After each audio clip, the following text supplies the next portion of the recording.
Good morning. Welcome to the Brain Fog Symposium. Diane Costa with SYMMETRY Neuro Pathway Training. Britt, if you're able to put my camera back on, for some reason it is disabled. We are going to go ahead and get started here as people pour in. We're starting with Dr. Salibi. Let me move forward in our introductions here. So we're going to kick off with Dr. Salibi. He's going to go over what brain fog is and some specifics on hormones. And then I will dive in. I'll talk about actually measuring brainwave activity and neurofeedback to address brain fog and related symptoms. And then Britt's going to give us a bit of a break, but we're also going to do, we're not taking a long break for in between the sessions, but we're going to move into like a breathing exercise, kind of refocus, do some practice with your breathing to help with the brain fog. Then we're going to move on with Yannick Ruiz, who will talk about nutrition and those aspects to help with brain fog. And then Martin Gremlich will go into sleep and how important that is. Without further ado, we're going to go ahead and move into Dr. Salibi's presentation. Hello, my name is J.P. Salibi. I am a functional medicine physician, and this is going to be a 2023 presentation on brain fog. To start off with some learning points during this presentation, we will discuss the definition of brain fog, and we'll talk about several of the root causes, and also very briefly on a diagnostic workup.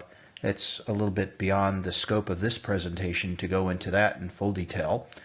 And then some interventions, natural and safe, to help ameliorate this condition.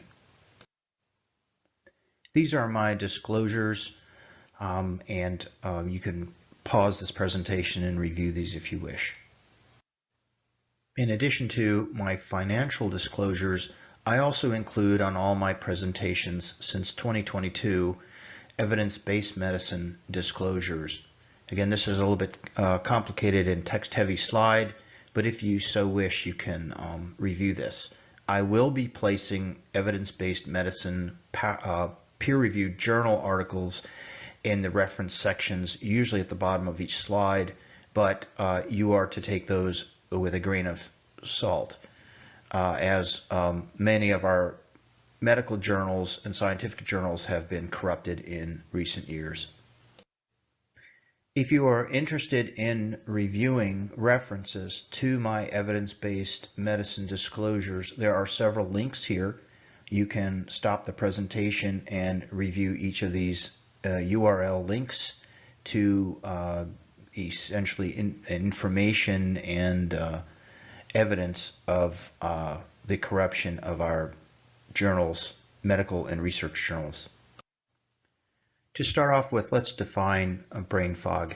So brain fog is a colloquial term for cognitive impairment. That might be a better, more medical term for this condition. And it's related to an underlying disorder or illness and is not to be confused with delirium or dementia.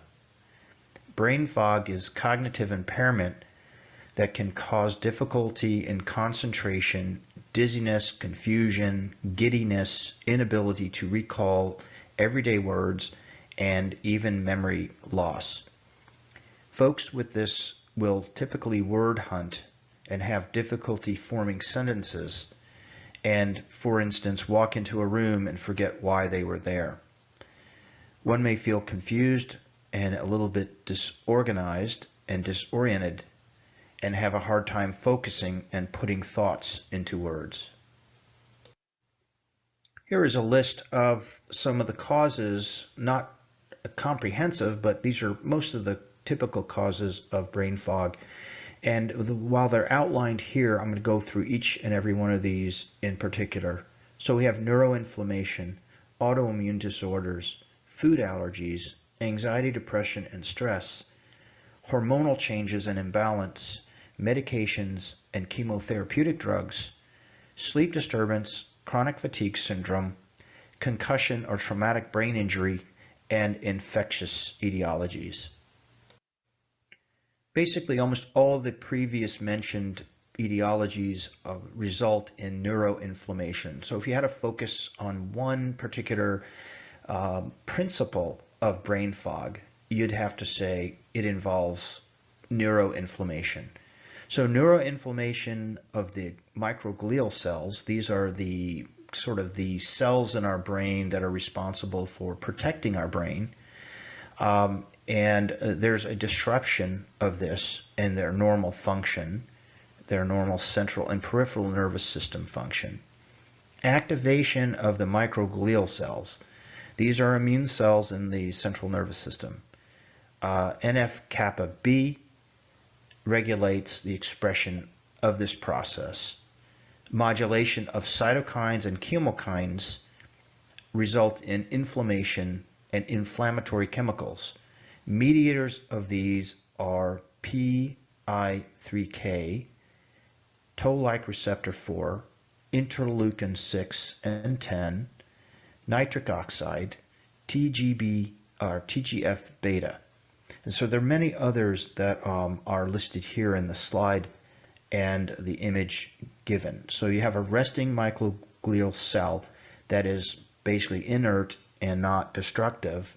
The activated microglial cell, due to neuroinflammation, is there actually to protect the brain, but when activated, it can release all these chemicals and inflammatory modulators that actually will cause a disruption of brain function while it's trying to take care of the acute problem that presents itself, whether it's an infection or trauma or something like that. It is the chronic activation of these microglial cells that can cause a major problem with cognitive dysfunction. Let's take autoimmune disorders. There's approximately 120, maybe 125 different AI diseases.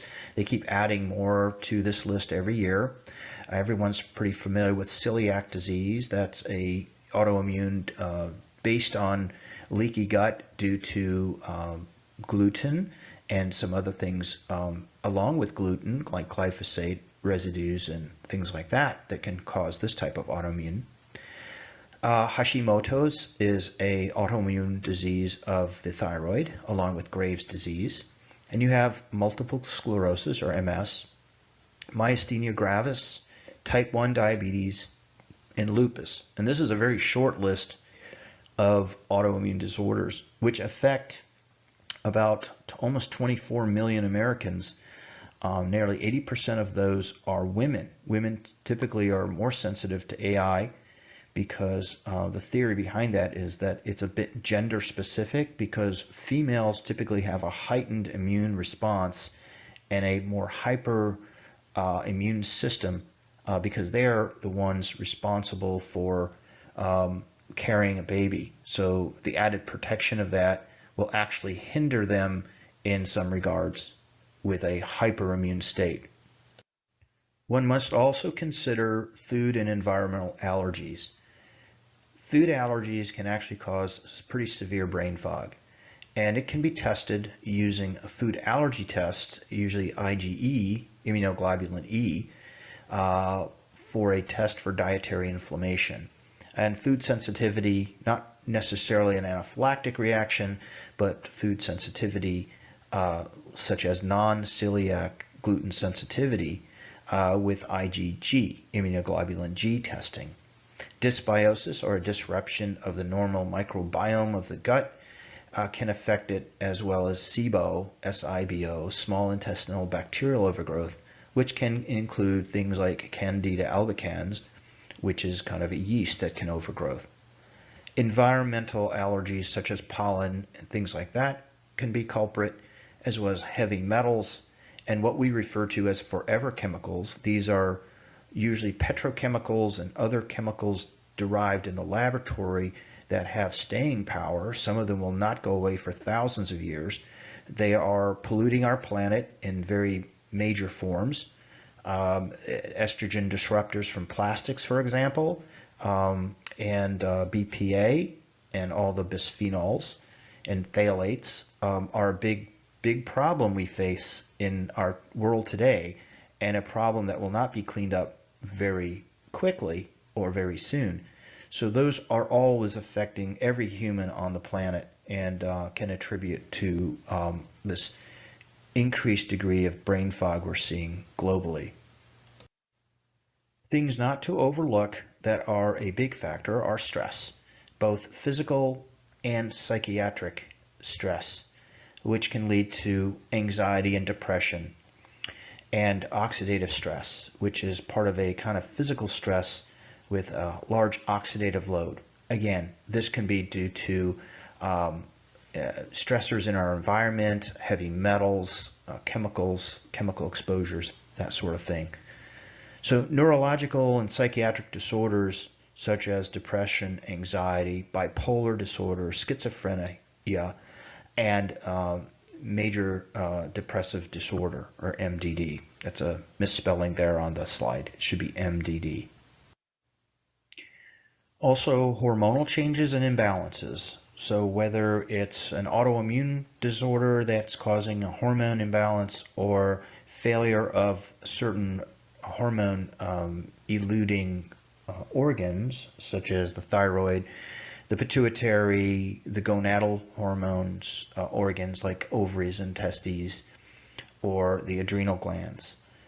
Things that cause an imbalance or a change are pregnancy, menopause, andropause, which is basically male menopause, hypothyroidism and hyperthyroidism, adrenal insufficiency, of which Addison's disease or Cushing's disease are in that category, and disruptions of things like DHEA, cortisol, pregnenolone, estrone, estradiol, estriol, progesterone, and testosterone, to name a few.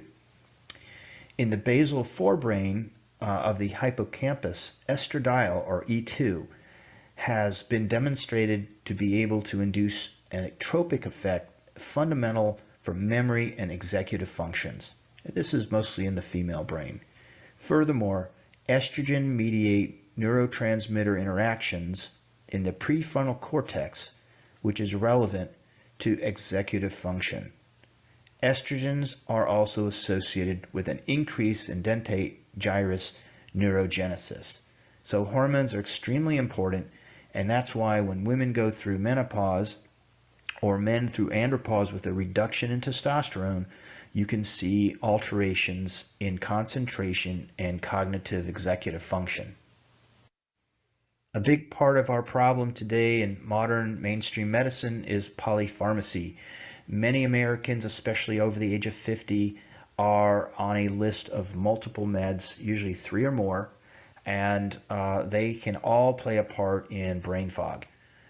Chief among them are the ones I've listed here: anti-anxiety or anxiolytic medications, especially benzodiazepines, which are habit-forming, in combination with other drugs too. So if you're on a benzo and you take an opiate, the effects are much greater. Cholesterol-lowering drugs, we know for many years now that statins, popular with cardiologists for reducing heart disease, which is now being called into question, had an effect on increasing dementia and also causing brain fog, amongst other things. Anti-seizure medications, antidepressants, opiates, and narcotics are centrally acting painkillers are chief among those, especially when in combination with other drugs like sedatives. Parkinsonian drugs like dopamine agonists, hypertension drugs, especially beta blockers, are notorious for causing decrease in cognitive function. Anticholinergics, things that you'd find in cold and cough formulas, and antipsychotics, sleeping aids, even as benign as Benadryl or some of those over-the-counter sleep aids, exclusive of melatonin, really, but things that kind of make you drowsy can also cause brain fog. And drugs that are used for incontinence, that's a growing problem in our elderly population, and some of those drugs can really affect cognition. And then antihistamines, again, some of those are used in our sleeping aids. So one must be very careful about drug-drug interactions, and the number of drugs, especially in all these categories, used in combination can just exacerbate the problem. Another drug in the cancer arena are the chemotherapeutic drugs. So there's a chemo brain fog uh, category, and it's sometimes referred to as chemo brain or chemo fog or even cancer-related cognitive impairment. So you can actually, by having cancers, have some cognitive impairment before chemo, but then it's made worse during chemo. And it can be realized afterwards and linger for many months or even years after the chemotherapy has been discontinued. It does interfere with brain function. We've known that for years. Cisplatin, which is one of a more common chemotherapeutic agent, it's very rich in the literature that it is a big culprit related to brain fog or chemo brain fog. Sleep disturbance is another one that can cause brain fog. Everyone does well 7 to 8 hours of good sleep. When one takes sleeping aids, sometimes they don't put us in our deep sleep and REM sleep. There are some medications and herbs that can put you in a deeper sleep without making you feel groggy or hungover the next day. But in our world of having first and second and third shifts, especially amongst police officers and nurses and firefighters that are up outside of the regular circadian rhythm of sleep, they are more prone to sleep disturbance. People with OSA, obstructive sleep apnea, insomniacs, people with restless leg syndrome, also known as periodic limb movement, and you have central sleep disorders. It's a big health issue in this country and other industrialized country. The creation of the light bulb has actually exacerbated that. That has made our days much longer. People used to go right to bed when it got dark. Now with fluorescent lights and incandescent lights and backlighting, which also causes blue light, which reduces melatonin levels, all these things adding light, more light in our day is quite detrimental to our sleep cycle. And without good sleep, you can slowly become sleep deprived or deficient chronically, and that can lead to major brain fog. And also, it impedes the ability for the body to heal. So myalgic encephalomyelitis, or chronic fatigue syndrome, or fibromyalgia, it was once called fibromyalgia, can result in neuroinflammation, and as I mentioned, that is one of the major culprits for brain fog. We also see brain fog and cognitive decline with our concussion injuries, our traumatic brain injuries. You see that in a lot of contact sports. There's a lot of research going on right now with the use of interventions like synapsin, for instance, in those professional football players who have had chronic traumatic encephalopathy or CTE. Other non-traumatic causes, but again, damage to the brain, are Alzheimer's, Parkinson's disease, and ALS. And again, all those conditions, whether blunt force trauma or not, disease of the brain, can cause brain fog. No discussion on brain fog can go on without a reference to infectious diseases. So there are quite a number of infectious diseases, whether viral, bacterial, parasitic, or other, that can cause and lead to and be a root cause for brain fog. Chief among them, in my opinion, is Lyme disease, Borrelia burgdorferi, or BB, as we shortcut it. And other vector-borne illnesses or tick-borne illnesses like Bartonella, Babesia, Ehrlichia. There's many others, and there's some viruses also transmitted, not only by the hard tick, but the soft tick, and even fleas and mosquitoes can transmit. And then you have Epstein-Barr virus and many other viruses, HHV6, HHV7, cytomegalovirus, and of course now on top of mind is the SARS-CoV-2, or COVID-19 virus, which has very devastating effects on the cranium and on brain fog. Matter of fact, that's one of the top 3 complaints. Fatigue, respiratory issues, and brain fog are some of the top 3 contenders for symptoms associated with COVID-19 infections, long COVID, and also post-vaccine injury.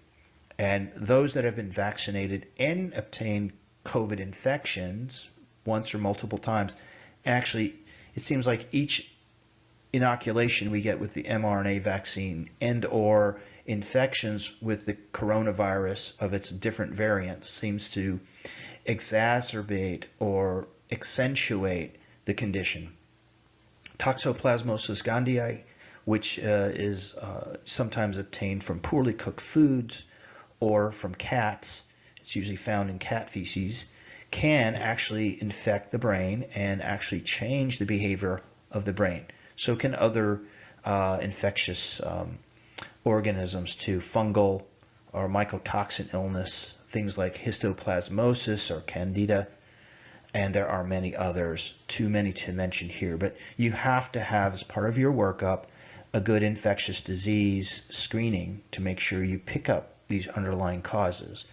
If you're treating somebody with long haulers or post-COVID syndrome and you do not recognize an underlying Epstein-Barr or Lyme disease diagnosis, you are not going to be able to treat them very effectively. They might improve some, but until you treat the underlying causes, and not just the infectious disease causes, but other causes like stress and the other ones I've mentioned in this lecture already, you cannot completely help that patient. As far as a diagnostic workup, mainstream medicine has pretty much failed us, and it's time to shift the paradigm away from what we call traditional mainstream medical Western allopathic medicine to that of a paradigm that embraces what we call functional or integrative medicine.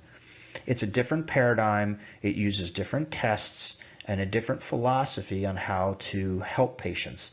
Instead of sick care, where you're just prescribing medications, we're looking for root causes that can be fixed or addressed to actually get the patient well. So instead of sick care, we're dealing with well care.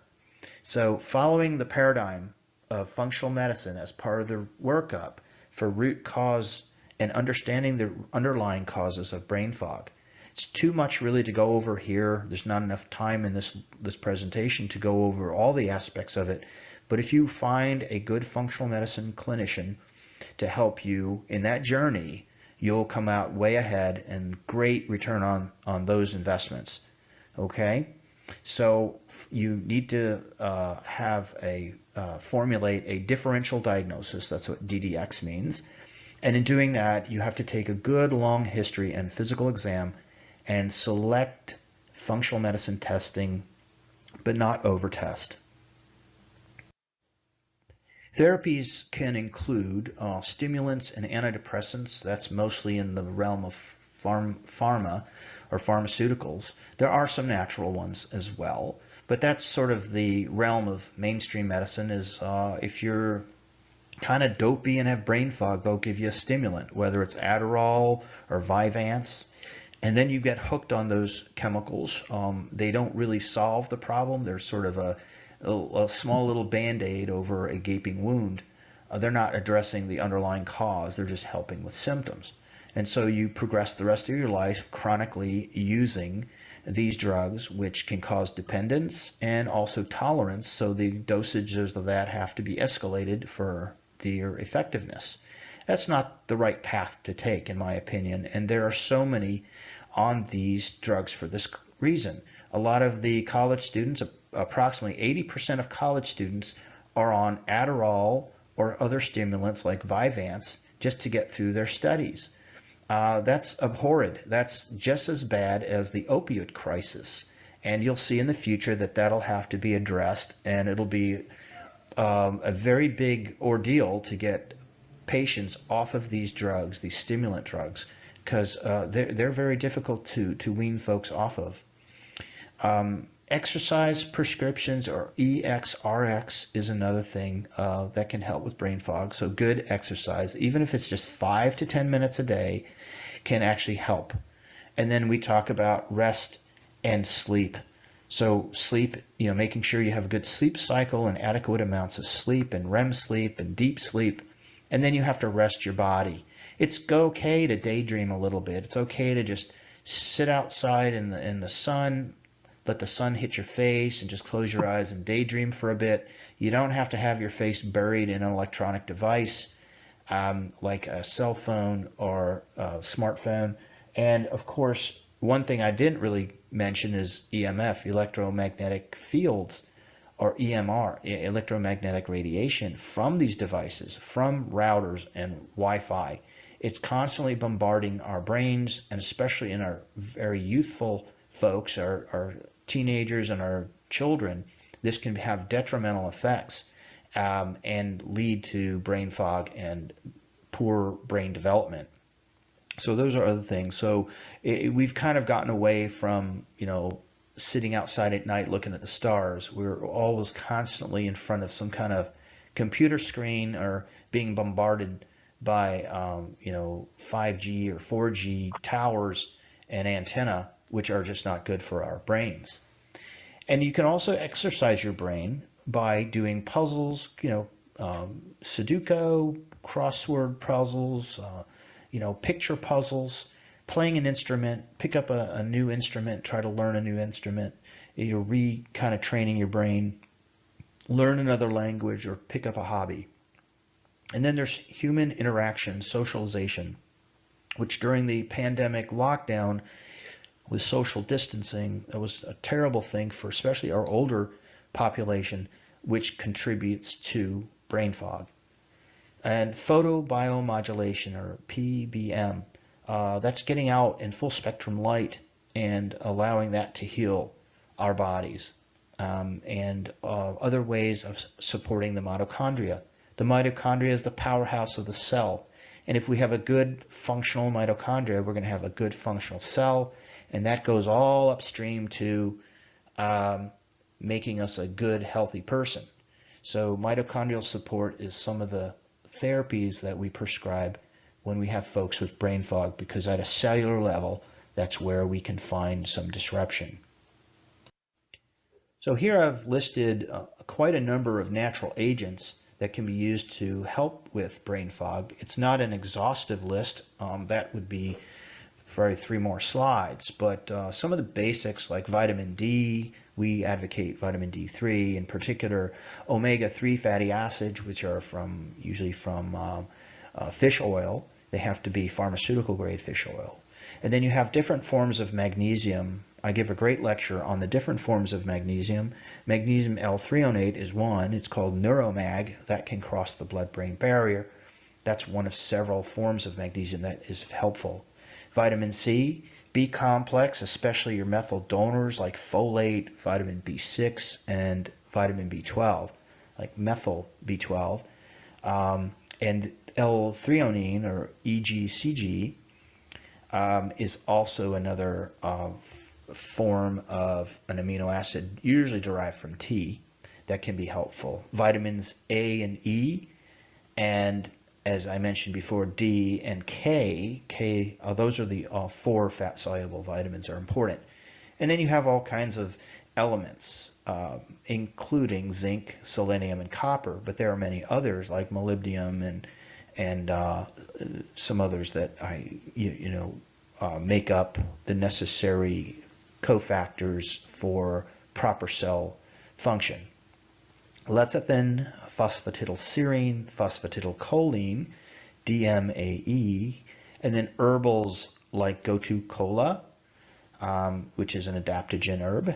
We'll talk about that in a minute. And vinpocetine, melatonin, we kind of mentioned, pregnenolone, and DHEA. There are other herbals like skullcap, Japanese and Chinese skullcap, ashwagandha, ginseng, of which a product called Synapsin was developed, which is a nose spray. It's RG3, which is an extract of ginseng in combination with nicotinamide riboside. There's the latest and greatest NAD plus. You may have heard of NADH or NAD plus. It's by IV infusions. It's the real hot thing these days. Expensive. Most of the time not done correctly. It usually needs a 6-hour infusion. The studies on that intervention is with alcoholics with brain injury.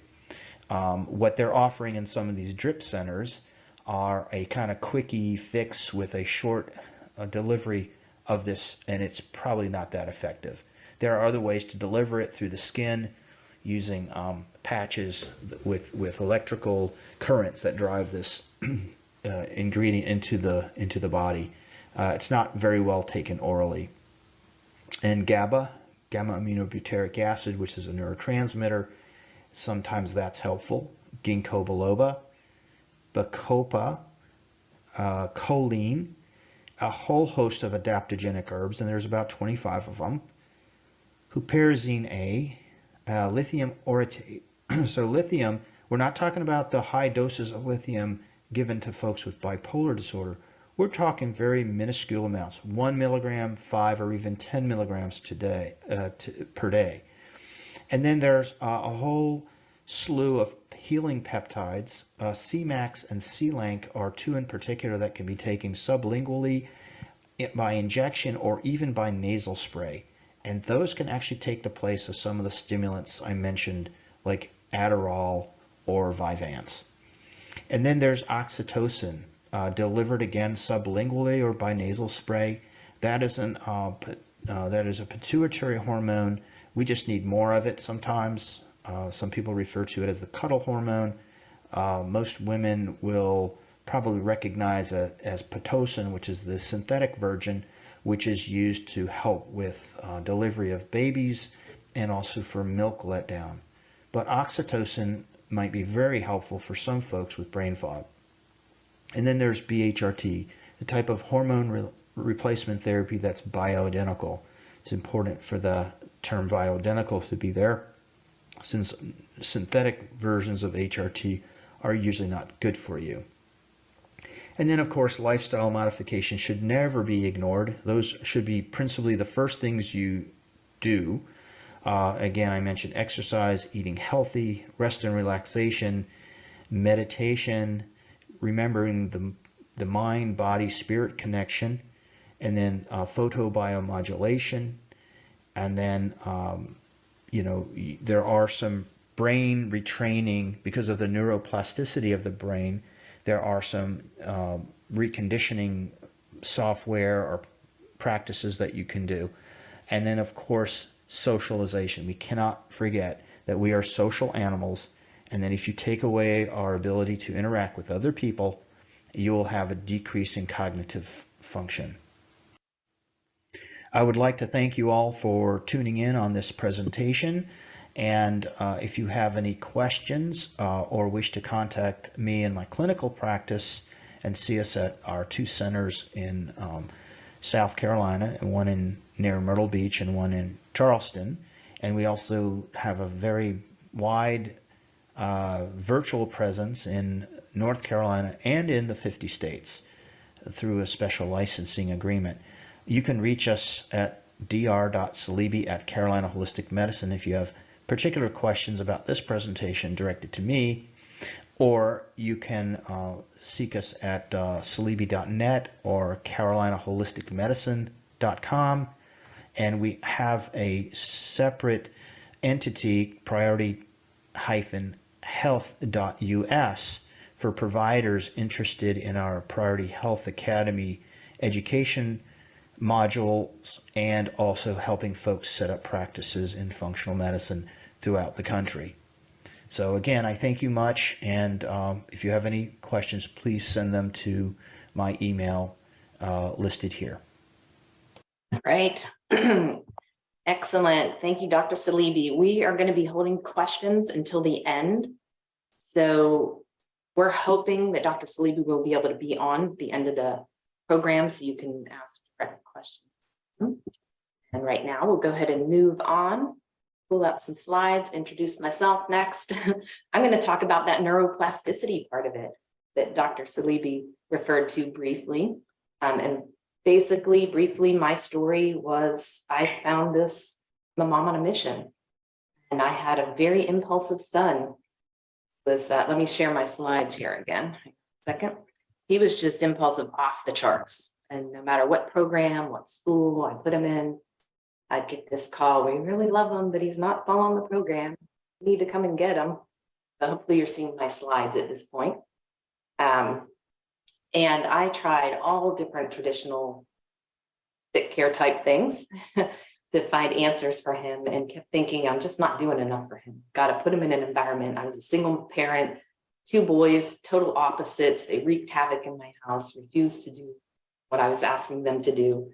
And he ended up in a therapeutic program for quote, troubled teens, where I had tried to avoid that happening since he was in kindergarten and started having challenges. But I wasn't thrilled about the traditional medical model where they were just giving him a prescription, and you know, he lost his personality when we tried that. So that was a very brief time period, and that was even more heartbreaking than the holes in my wall.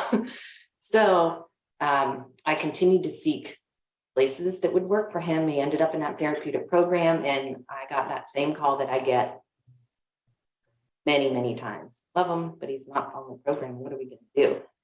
And at that point, thankfully, somebody introduced me to a neurofeedback provider. He was about a year into business, and he was trying to make it easier for chiropractors to incorporate neurofeedback into their practice. He said, that's the kind of kid we can help. So I went through the training. He lent me the $22,000 equipment. I drove from South Carolina all the way to nowhere, Utah, where my kiddo was, and ended up setting up neurofeedback system in that program. I started running sessions on my son. And when I was there, it wasn't just my son, I started looking at brainwave activity in these other students that were there. And they had all of those labels. They had ADHD, ODD, anxiety, you know, whatever, everything, learning challenges, all of these letters and everything. And the common factor that I saw was that the communication, the brainwave activity in their brain was dysregulated in a very similar way. So they all kind of tended to have that impulsivity and just didn't function that well in their environment, and traditionally would have been medicated.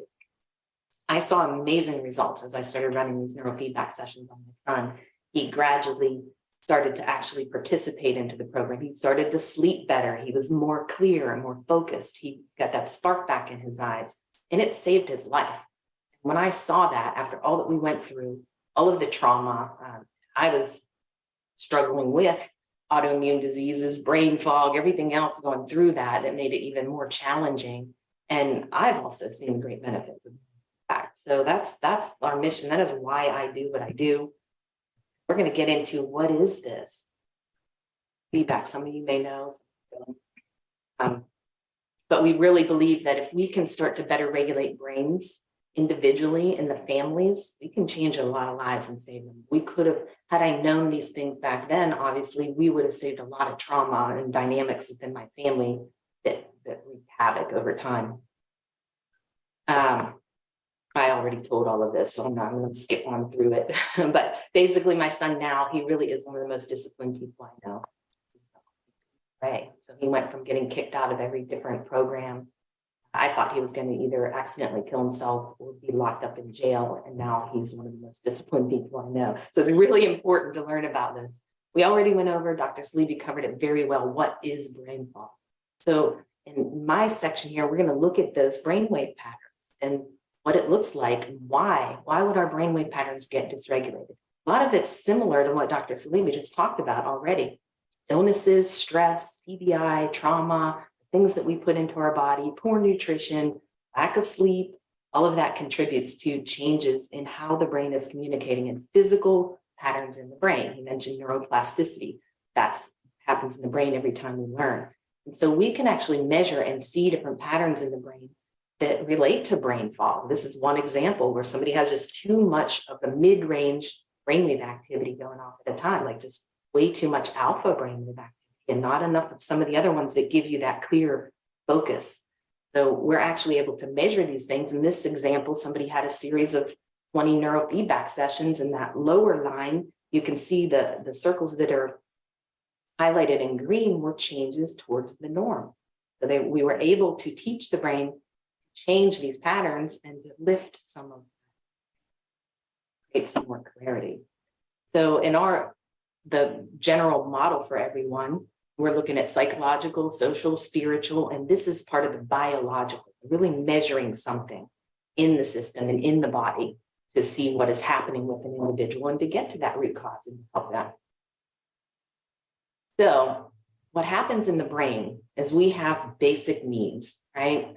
And as we're growing up developmentally, oops, I didn't want to click off that. As we're growing up, we need food, shelter, we need to be loved, we need to feel safe, all of those things. We need to crawl around. And, as kids are developing and going through all of their different stages of activity, they're developing their brain. Any disruptions in that can change how your brain actually develops. So that is part of the basic starting point of needing, having those basic needs met. So any kind of developmental trauma can affect the brain from there on out. Also, just genetics, variations in brain structure, drugs, prescriptions, toxins, poor nutrition. These things we already talked about a little bit. Changes in the spine, that affects the central nervous system. Trauma, stress, definitely can disrupt the brain. Serious illness. These are the different areas of the brain that are affected. Now, people like to kind of zoom in, and just because one area of the brain is most responsible for something, doesn't mean that the whole brain isn't affected by everything that we go through. It is. There's very many networks in the brain. So it's very complicated, and all of these different areas of the brain are affected when we have stress, trauma, and our needs aren't being met. And what does that look like for people? How does it manifest in your life? It looks like these things. Memory problems, sleep disorders. Sleep is huge. Hypervigilance, emotional numbing. People shut off after a while of having so much stress in their lives. Learning disabilities, attention problems, that impulsivity my son had is a physical pattern. And brain fog, obviously. So this is how it looks. It looks like all of those letters that the diagnosis of the students in that therapeutic program that I went to. And how do we know these things about the brainwave activity? We're able to measure it now. This is an amazingly cool video, but look at the complexity. Networks. There are just billions of communication in the brain. It's one of the most complicated things in the world, but obviously we're very interested in it and we continue to study it. We're able to measure that brainwave activity. And you'll see in a moment that we can actually give the brain information on what it's doing so that it can learn to change those patterns. But this is a visual of the communication that we're actually doing. Right. And we know from years of them studying that there are certain healthy, optimal performance zones. We should be producing certain patterns in the brain at certain times, depending on what we are doing. So there is an order to that. And when that gets disordered, things happen. So, there's beliefs in if the brain's too fast and you have disruption in your fast wave processing waves, the focus alert waves, if they're disrupted, not only can that cause the brain fog or be related to the brain fog, but also anxiety, worry, things like that. That excess idling as well, too much of that or disruptions and where your alpha mid-range brain waves are can lend to mood regulation challenges, depression, that fog, the brain starts to put its foot on the brakes and produce more of this to kind of shut you down when you can't handle the stress of your environment any longer. And then as it slows even more and more, you're getting more of that typical ADHD focus and so on. So there are definitely patterns that are healthy, and there are patterns over time that we see in these brain map reports when somebody's exposed to those stressors or lacking something or exposed, it will shift the functioning of your brain and reduce your clarity. This is Martin's, one of my favorite analogies that he talked to me about a while ago, and I hope I'm not stealing his show here for the end of the presentation today, but I love this analogy. He showed me, like, if this mug was just normal life and your normal everyday life stressors coming at you, if you had all of your needs met, you have the capacity up above the rim of that mug to deal with life and to handle it. But when we are exposed to multiple things and stressors, that capacity is reduced. And then over time or trauma, it's reduced even more. And so you start to not even have the capacity to deal with normal life things. And so the goal through what we're talking about today is to help people regain that capacity, better regulate their brain, rest well, take in the proper nutrients, and restore that ability to deal with life. So thank you, Martin, for that. Love that, explaining that to people, to when we see their brain maps and we can tell what stage they're in, that oxidative stress. Everybody knows this, the impact of our society and everything that's gone on over the last few years. We're seeing more and more anxiety, depression, stressors, substance abuse, all of that. So we're a society that needs these tools, and I'm glad that you guys are all tying in here to help either a loved one, yourselves, or if you're a provider, having some other resources to help other people. And so what is neurofeedback itself? It's just a method of technology-driven learning. We're using technology to measure brainwave activity, giving the brain information on what it's doing. So in the beginning, and I'll show you a video, but we are just going to put a cap on someone's head, a little bit of gel in there. It gets plugged into an amplifier so it can record that brainwave activity. And then we can produce the maps and the reports. And then when they're doing an actual session, again, we're just measuring with a small sensors on the scalp, measuring the brainwave activity. Software detects what the brain is doing and rewards it when producing a healthy pattern. Non-invasive, no medication. The results are lasting. It saved my son's life, like I said. And it enhances the effect of other approaches that you're already doing. So it ties into the whole biopsychosocial as well. And neuroplasticity happens all the time when we learn. I talked about the baby kind of crawling and doing the different physical motions. And like when we learn to ride a bike, you might wobble and fall off of it, but 20 years later, if you hop on a bike, you still kind of have the idea of how to ride that bike. So it's not anything new. It's just the way the brain works, neuroplasticity. New patterns in the brain. So based on that concept, here's a quick video of how we do the mapping. I'll show you an actual session. That cap on. Fill in with a little bit of a gel. It's like a saline solution. The software is going to pick up that brainwave activity and record it. And we can compare it to a normative database and assessments and find out what they're self-reporting side by side with what we're measuring in the brainwave activity. That will teach us what that brain needs to learn. Now, this is an actual session. You'll see that she's got some sensors and ear clips on. That's plugged into an amplifier, the little black box towards the front of the screen. Software is detecting the brainwave activity on the screen that's on the right, and she is watching the other screen that's playing anything online, Netflix, YouTube, Hulu, whatever you want to watch. The software puts an overlay over top of it, and it's going to make it a little bit brighter and louder when her brain meets a healthy pattern that we want to encourage. And it's going to go a little dimmer and quieter when her brain's not producing the pattern that we want to encourage. Watch and see.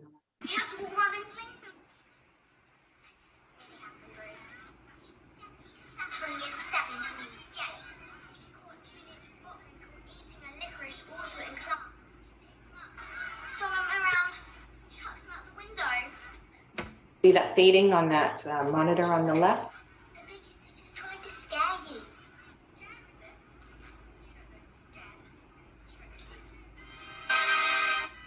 Volume is set to go in and out on this one as well. So sometimes people just have eyes closed and listening to music, and you'll give them the feedback.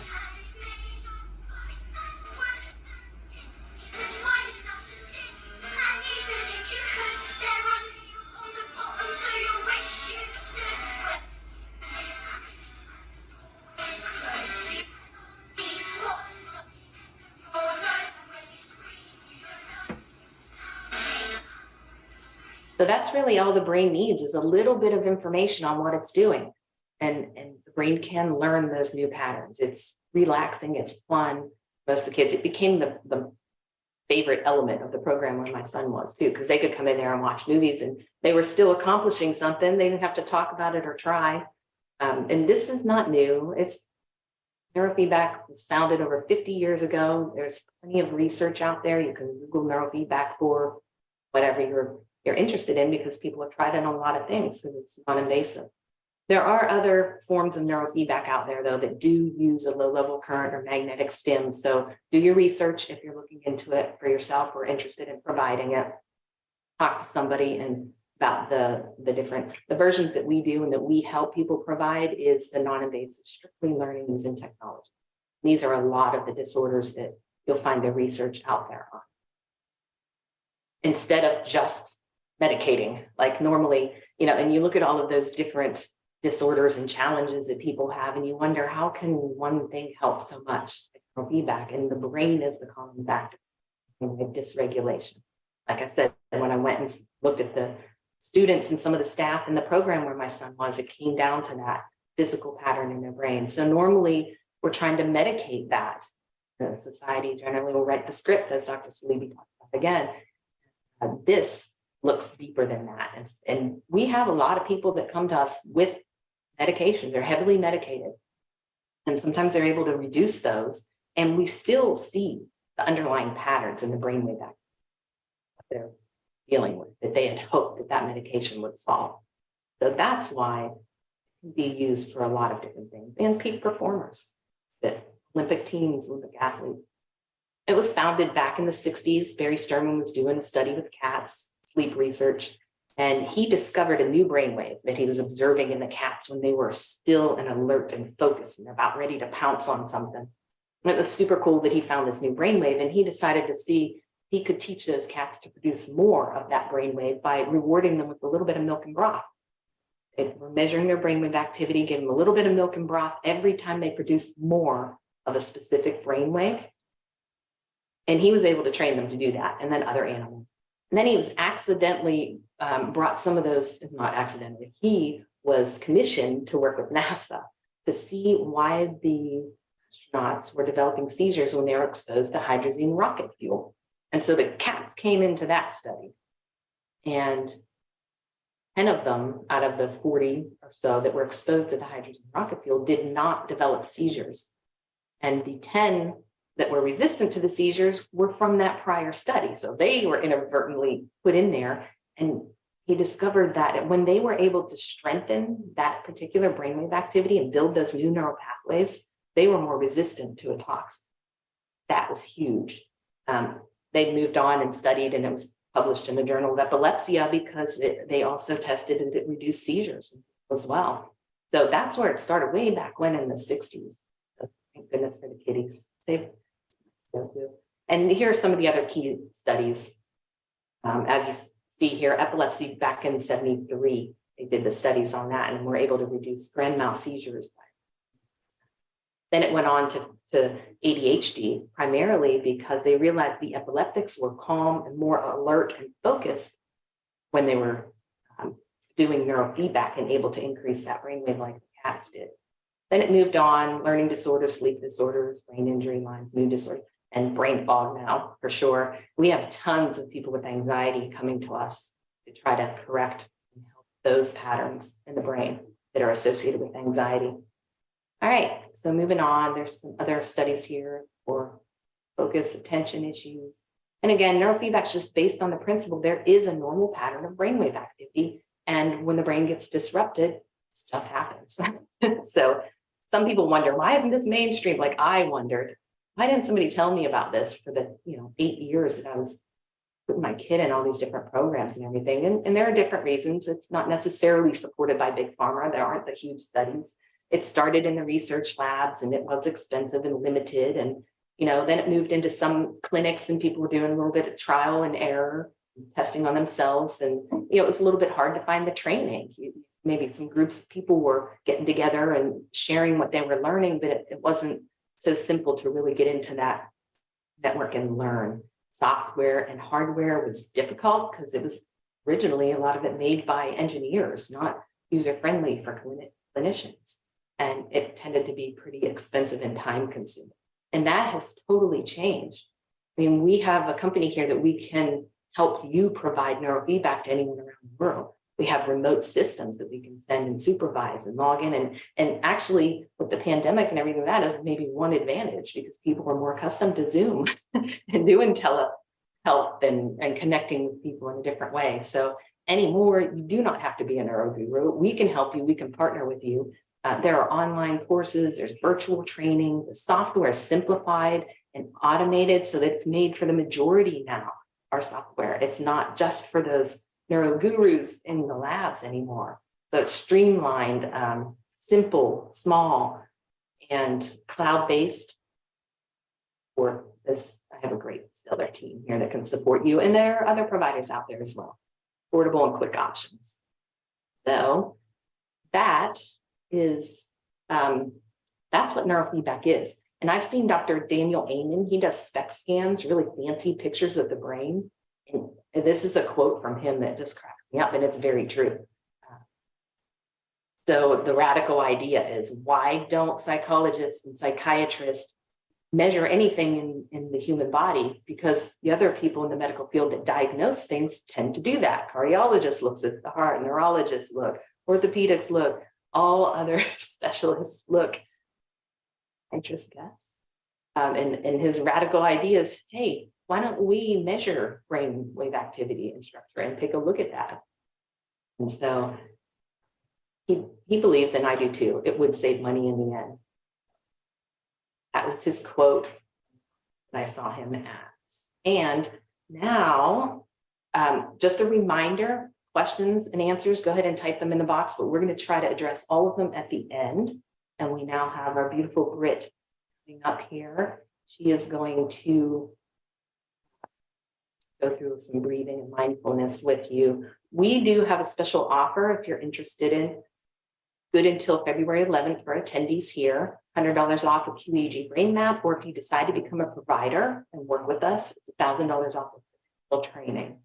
And I did not mention earlier, but Dr. Salibi also is offering 25% off his initial consult with 3 people. So if anybody's interested in that, let us know as well. I am going to turn it over to Britt now.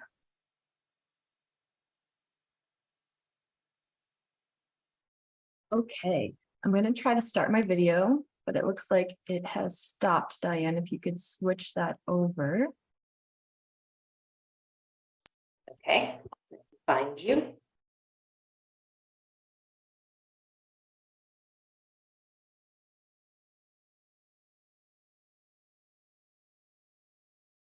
If not, it's quite all right.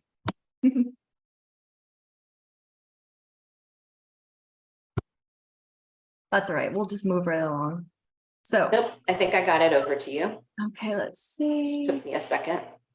I will get myself off of here. Okay, I am live. Hello, everyone. Now is the time to just take a little bit of a break. We're doing a lot of learning today, so we're just going to take some time to center in and to breathe and connect to our breath and our bodies. So just a little background information on breath work. I've been a yoga teacher and a student of yoga for many years. Because I reap the benefits of not only the movement practice, but the breathing practice as well, I am really honored to be able to guide others in that same way. So thanks to recent research, the many benefits of a consistent breathwork practice are really becoming well known to the mainstream. So you'll probably start seeing a lot of research, and you'll know that it's a really hot topic word of just breathwork. What's going to be important for you is that you really research all the different types of breathwork and just find what works best for you and your body, because there's so many different types out there. So why are we talking about breathwork today? If you have ever had the feeling of being stuck in your own mind, this is exactly what brain fog can feel like. So bringing attention to the body and breath helps to create space in the mind so that you do not feel stuck in there any longer. With consistent practice, breathwork helps alleviate the feeling of brain fog. So today, what we're going to run through is a quick body scan, and we'll bring attention to our body, and then we'll move away from the thinking mind. We'll close the body scan with some box breathing practice to come back into the mind in a relaxed state. So what I'll do is I'll give everyone a couple moments, bring yourself to a comfortable seat. You might want to lie down, especially if you're new to a breathwork practice or a meditation. Lying down will really be helpful for you to connect down and center in. So take a moment, connect to whatever is most comfortable for you. We might close our eyes. If you don't feel comfortable closing your eyes, I'm going to play this little visualization here. It's only going to be about 5 to 10 minutes. So just go ahead and get comfortable. I'll stop my video so I'm not distracting you. Take a moment.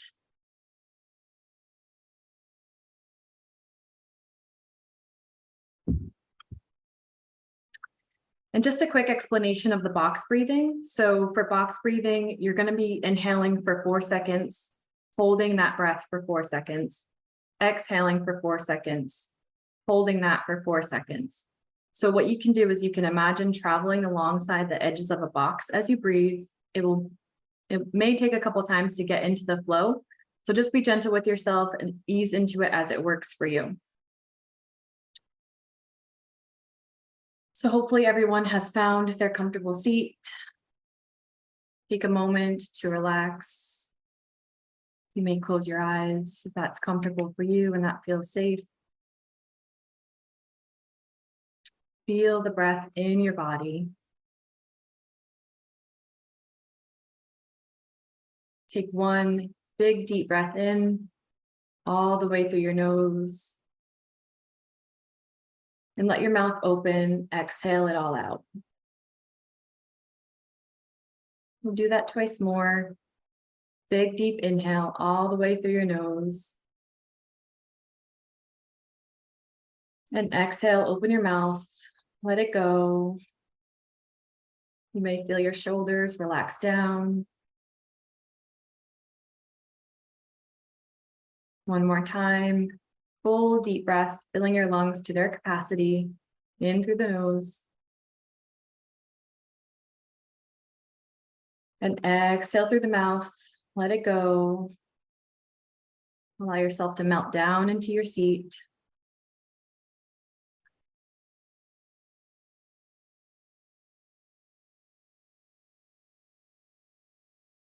Return to a normal breath. Easing the thoughts in your mind. Bringing your attention to the backs of your eyelids. Maybe imagining the space in between your eyes.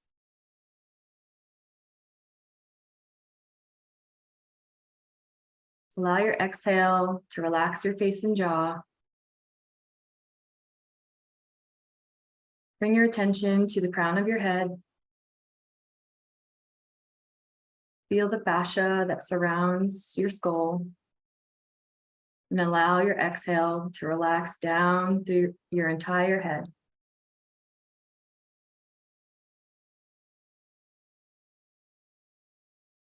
Relax the back of your tongue away from the top of your mouth.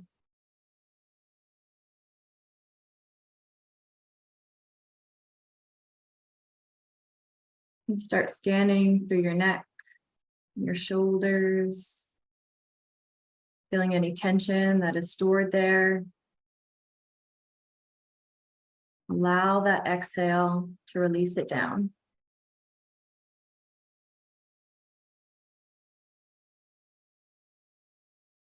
Bringing your attention through your shoulders and your chest. Feel the heart beating inside of your chest.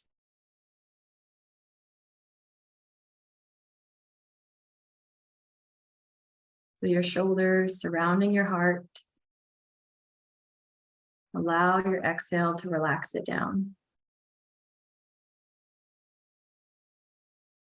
Scanning down through your arms, all the way to your fingertips.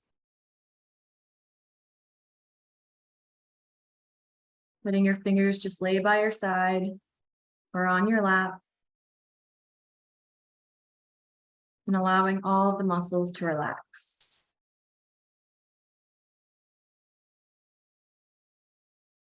Scan down through your torso, feeling the breath into your body, feeding your cells.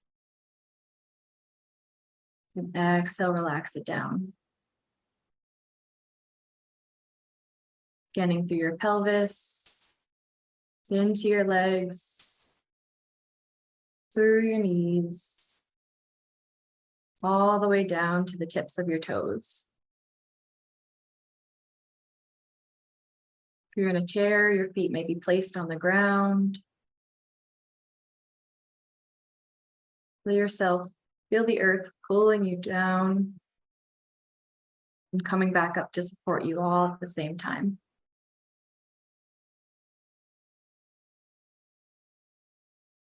Allow all of the little muscles in your legs and in through your feet. Allow that exhale to relax those muscles. Feel fully supported by your seat.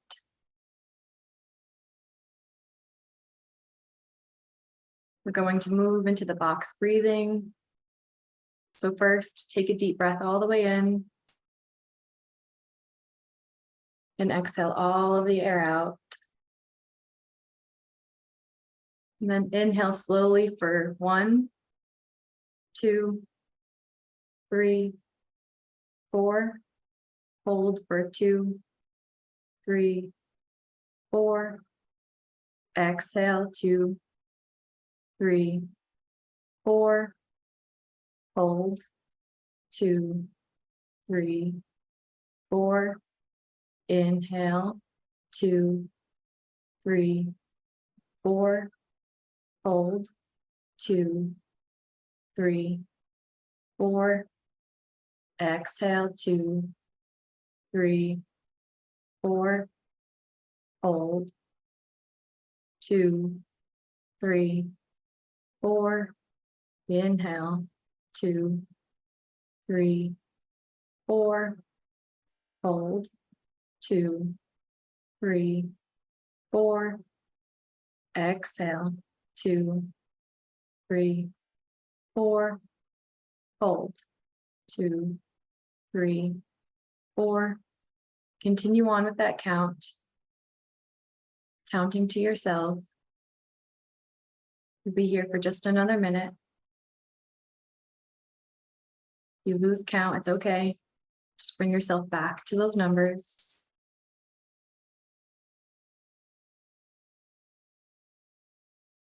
Staying focused on the breath entering and exiting.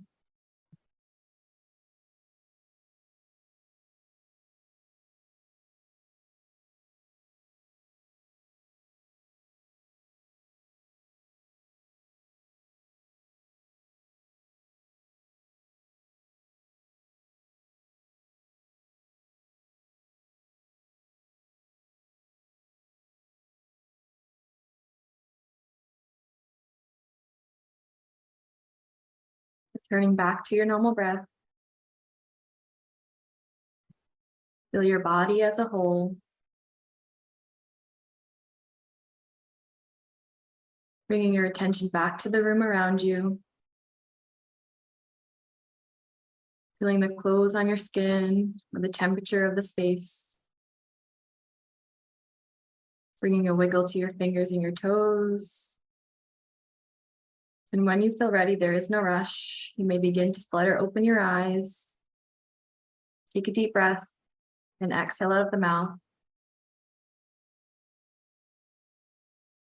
Welcome back.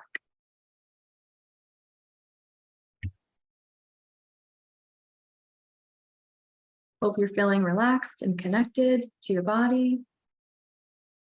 And just a little recap, a daily 10-minute mindfulness practice brings you some reduced stress and anxiety, improved concentration, increased self-compassion, enhanced emotional regulation, and improved sleep quality. So these are all things that will help if you are experiencing brain fog.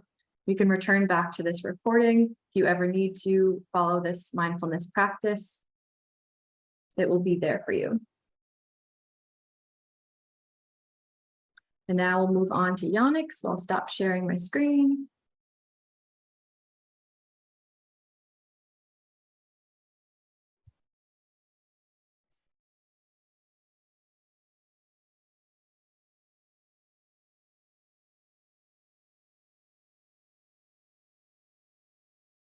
Okay, let's make sure that Yannick can share screen and camera if you would like.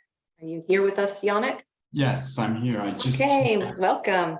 Hi. Yeah, I'm trying to start the video, but I can't. Okay, let's see if we can help you.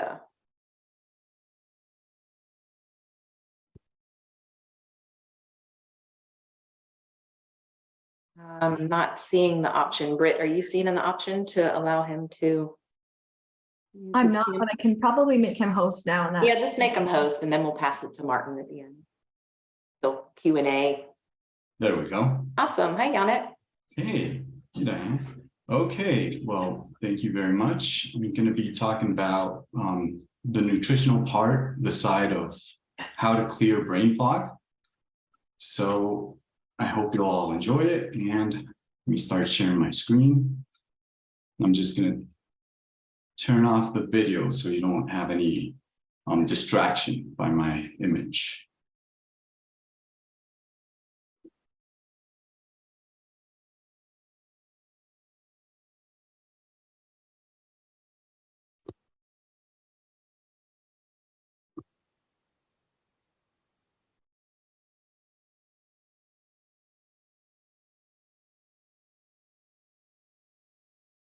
Okay, so I called it the nutritional brain fog clearance because really considering nutrition is what will have a strong impact on how our body has the capacity to form itself and to function, right?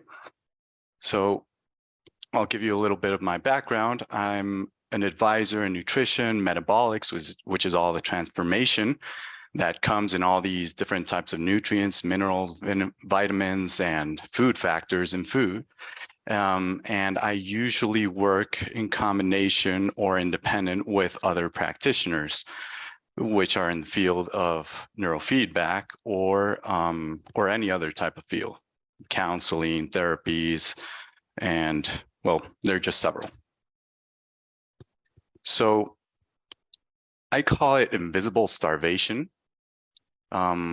because when we're talking about food, we can't really see nutrients. You know, they're molecules that are very small and we cannot see them. However, they are critical and essential to clear out any type of form of brain fog.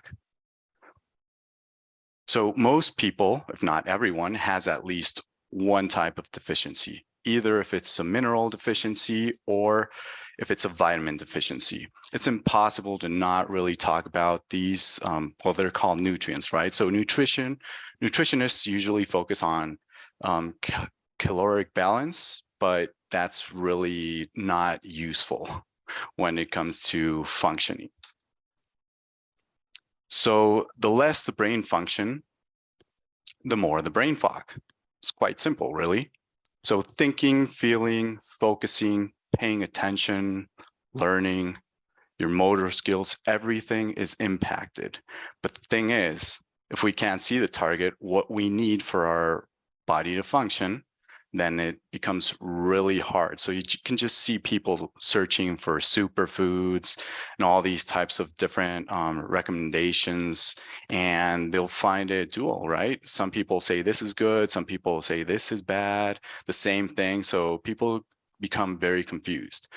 So I'm going to really start focusing on essentials. What your body needs to be able to function that comes from outside, you know, from your environment, and it cannot be produced by your body by itself. So our performance really depends on this. The system that is based on merits, we have to really be using a lot of effort and performance for this, creates strain. So you need all these metabolic cofactors to be able to be transforming. You know, thoughts aren't free, emotions aren't free. And the physiology, which is the limitation, you know, how much you can go, your stamina, your endurance is directly connected to this. I mean, it's dependent on it, really. And when we talk about health, we're talking about the capacity of the body to really function and build, right? Transform everything at a cellular level. We need the building blocks, which is what macronutrients are about. No fats, carbohydrates, proteins. We need the transformers, all those cofactors, minerals, vitamins that are elements to be able to create other structures like enzymes. We need time to repair, which I'll go into at the end. And the next presenter is really going to go deep into a very important cycle. So what is really required for optimal brain function? Well, primarily, we're talking about minerals and vitamins and other conditional food factors, which are very important, such as cholesterol, but it will be animal-based. I'm going to go into that a little bit farther along the presentation. Omega-3s, DHA and EPA fatty acids are really important. They're not essential as the body can produce them, but with the demands that we require for everyday performance, it becomes conditionally essential. You need more of it, right? So you're thinking you're burning through it and you need a little bit more to really maintain yourself and even to increase your function, right? Peak performance. So arginine, taurine, tyrosine, minoxidil, choline, all these other food factors can be produced by the body, and they are, but to a certain extent. And if you're missing some of the essential, then you cannot produce them. So minerals and vitamins are basic foundations for metabolism, which is transformation, right? You can't use oxygen, you can't burn, you can't oxidize if you don't have them, and they have different functions. You cannot produce hormones with at least 1 or 2 mineral cofactors, enzymes, use vitamins, amino acids, nothing. Nothing's, you just can't do it. We require them. So who is at risk for deficiencies in brain fog? Well, pregnant women, infants and young children, endurance athletes, peak performance, elderly people, vegetarians, vegans. Why? Because they don't have the same amount of bioavailable and required nutritional cofactors. This is very important and very basic. Several vegetarians can get by. They can get enough, but they just don't have the variety, for example. Food insecure people, we're talking about socioeconomic status, right? Can they have enough resources for it? Dieters, smokers, dieters, they're not just restricting caloric intake, they are restricting certain elemental nutrients in quantity, and they are also comparing, for example, typical nutritionists can say, you know, caloric wise, that an apple is the same as drinking a Coke, right? Coca-Cola. Smokers, also full of heavy metals, even radioactive isotopes. So you've got all these different heavy metals that will just chelate, bind, and drain you. So it's been known for so many years that the soil is depleted in minerals. You can just compare what an apple had, and for example, iron content from an apple from 1950 and 2014. So how many apples would you have to eat just to get to that iron content, which in vegetables is about 1% absorbable, as opposed to animals, which is about 10%. Now, iron content from spinach, same thing. This goes up to 1997. You can imagine how it's now. So more quantity is what we have now, but we've got less quality because we're too many. We've got this overpopulation problem that's creating all this havoc because it's just leaching those minerals. We need more yield in crops, more more livestock, and it just depletes the soil at a quicker rate than we can even put it back in, if it were what's going on. But people are not really, farmers, they're not focusing on that part. And I'll go into that a little bit later. But the minerals are distributed by like veins over the Earth's crust. So it really does depend on where you're living. Right? This is an example of a map of selenium and the abundance that's in soil. If there's more, if there's less, and it's just completely, I mean, if you're at the middle, you'll get more selenium. But if you start being at the sides, you know, the coastal lines, then you're just going to start having issues. Right. So normally water would be supplying the minerals, but now we've got dams all over the world, and the mineral depletion per year per acre is about 48.4 grams, unless minerals are returned. But that's the thing, they aren't. So almost everybody is deficient, at least at one point in time. Everyone will be deficient because it's not in the soil. Again, it's not in the food. So this is just an example how 92% of US population has vitamin deficiency. We're not even talking about minerals here. I mean, they do mention minerals, but they don't go into all the essentials. Now, these are all the types of symptoms that start coming up if you lack vitamins. This is just one example, right? You have the stores in your body. I call it the body stock. Then you have lower metabolism, transformation, function starts going down to a point where you get these clinical signs, and then you'll get someone walking into your office, if you're a functional medical doctor or you're a neurofeedback practitioner asking for a brain map, and then you start getting all these morphological defects. Now, this is just an example of how quickly you drain your body stock reserves. Vitamins from the B complex, they drain a lot quicker. Vitamin D lasts a little bit longer. Vitamin B3 niacin,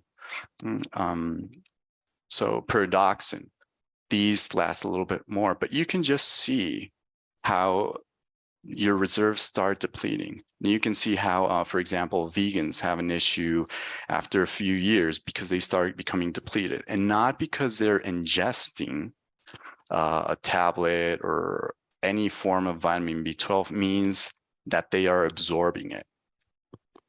So there are primary nutritional deficiencies, mostly caused by social behavior and technological causes. But they are also, as I explained before, not, for example, the minerals that are not in the soil. So that's where you get all these issues. Now, food, poor food habits, socioeconomic status, lack of sound nutritional information. If you just go to the food pyramid, you're going to be in trouble. If you consider the new food compass that was presented by the government, saying that, you know, pretty much Lucky Charms Cheerios is better than eating steak, then you'll be in trouble. So the lack of micronutrient rich foods, storage, processing, cooking, they all transform these different substances, and the same comes with alcohol use. Vaccines, you know, they contain medical mercury as well as aluminum, these heavy metals that drain you. You know, birth order, are you the first, second, third, that will impact drinking water. So pretty much what this chart shows is the fresher, the better. It's not the same as just going outside and having your apple tree and just getting an apple, right? As opposed to all the transport system, distribution, marketing, the time between when it arrives and when consumers buy food. So minerals, mostly the vitamins start breaking down, the composition. It has all these different factors that affect, and you cannot process something that isn't there anymore, right? It's gone. That time's gone, that window. So there's also secondary nutritional deficiencies, which will, of course, create brain fog, lower brain function. And it comes from lack of stomach acid. You don't have enough salt. You don't have enough thyroid hormone, for example. You won't secrete stomach acid at a quick rate. You won't even be able to produce it at enough quantities. Then you eat gluten, right? Which is very well known. You've got you've had a surgical removal like the gallbladder, you can't absorb the fatty vitamins. You've got plant anti-nutrient like phytic acid, oxalic acid, tannic acid, all these different anti-nutrients, soluble fiber. In certain quantities, it can be beneficial. Over that, you start having problems, lectins. And these are just examples, right? When in pregnancy or lactation, you have a metabolically increased need and requirement. That also goes with physical activity. When you get infections, colds, you also, if you've got increased secretion, diuresis, you're dehydrating, you're drinking a lot of coffee, then you're having all these problems. You're sweating a lot. This is an example of just minerals, some amino acids and vitamins that you lose with after 1 hour of exercise.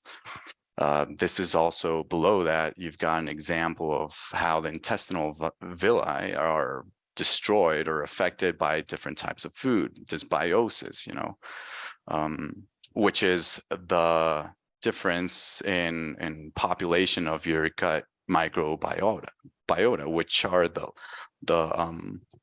all those bacteria and yeast that transform your food into what we will be able to absorb until you really cannot absorb anything. Now, I'm going to talk about plant cholesterol, which is a type of fake cholesterol. It reduces absorption. And if we talk about provitamins like beta-carotene, or non-provitamins, but antioxidants that are really important, like lycopene or vitamin E, then your absorption goes down. And that's not all. You're going to stop absorbing true cholesterol. Your immune system will not be able to function the same way because it has a requirement of cholesterol, which has a function, and it has not just functional, but it also is required for your cell membranes as a building block. So you start having, it will be pro-inflammatory. Plant sterols have been shown once and again to increase mortality, as opposed to what we've been sold. Same goes for atherosclerosis, right? All this thrombosis, the scarring, the coagulation issues. Now, if you want to avoid brain fog, you need enough cholesterol. So I'm focusing on this one food block, because if you do not have it, you will have so many issues. 95% of your sex hormones, well, the weight of the sex hormones are cholesterol. Now, every cell requires between 30 and 60% cholesterol. The brain weight is between 70, 75%, right? Depending on the individual. The protective insulating myelin sheaths, which are pretty much like this type of waxy substance, are important for impulse, nerve conduction. Impulses slow down, giving you brain fog if you don't have enough of it. And the body cannot really produce everything it needs. So that's when you really require increasing your cholesterol intake. Now we can see several studies how you've got better memory functioning in the elderly with higher levels of cholesterol. Learning and memory, same thing, in different populations. Neurons rely on astrocytes, which are the cells that create this blood-brain barrier, which is very important to protect the brain, but also to synthesize cholesterol and pass it to neurons. It has been shown in vitro that there are receptors of LDL, which is a form of it's a form of cholesterol combined with amino acids, so it's transported in your blood and it gets to everywhere it needs. But these receptors are key. They're really key to be able to absorb the astrocytes that are depleted and continue producing at the rate they usually have. So there is a dependence on having enough of it, not just created by the body, but also transported through your blood. That's starting to show up. Now, it's an essential structure for learning. Membrane growth, same thing. Hormones and neurotransmitters. How do hormones impact different neurotransmitters? Well, you've got serotonin, you've got progesterone, impacting these different neurotransmitters, right? Depends if you're a man or woman, which type of hormones will be impacting, but they all have an impact. So if you don't have enough to build them, you'll have issues with your functioning. Now, we've got these different brain, lung, and gut barriers, right? To separate what's outside of our environment, have a controlled internal chemical environment. So nutrients and antioxidants will help with the neurological processing to defend your neurons, really recycle, transform at a certain rate, clear out the waste.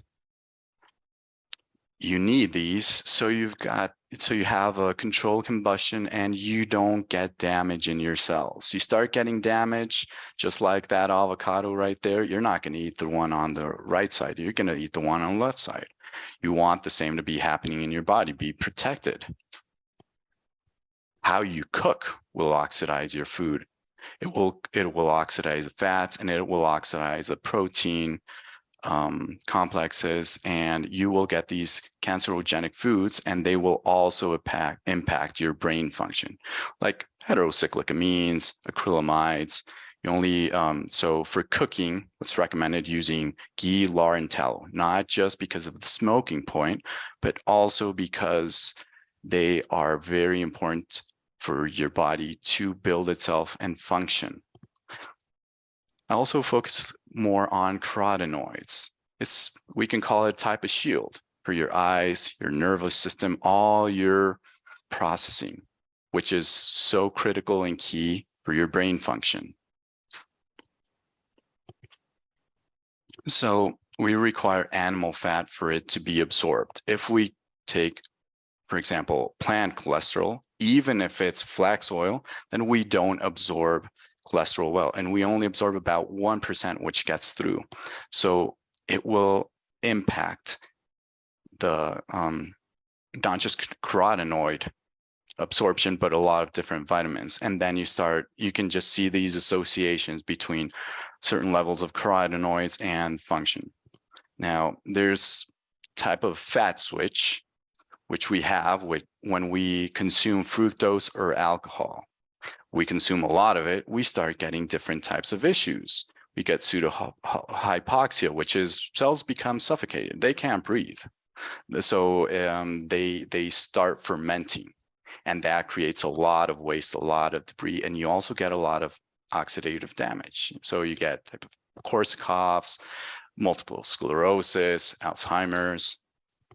And these are all the different dementias that you get by deficiencies, and what you can do to mediate them, to protect your cells so they function enough, so they can process energy. It's already been shown how, even since World War II, how the removal of sugar and the use of butter the diabetes mortality just plummeted.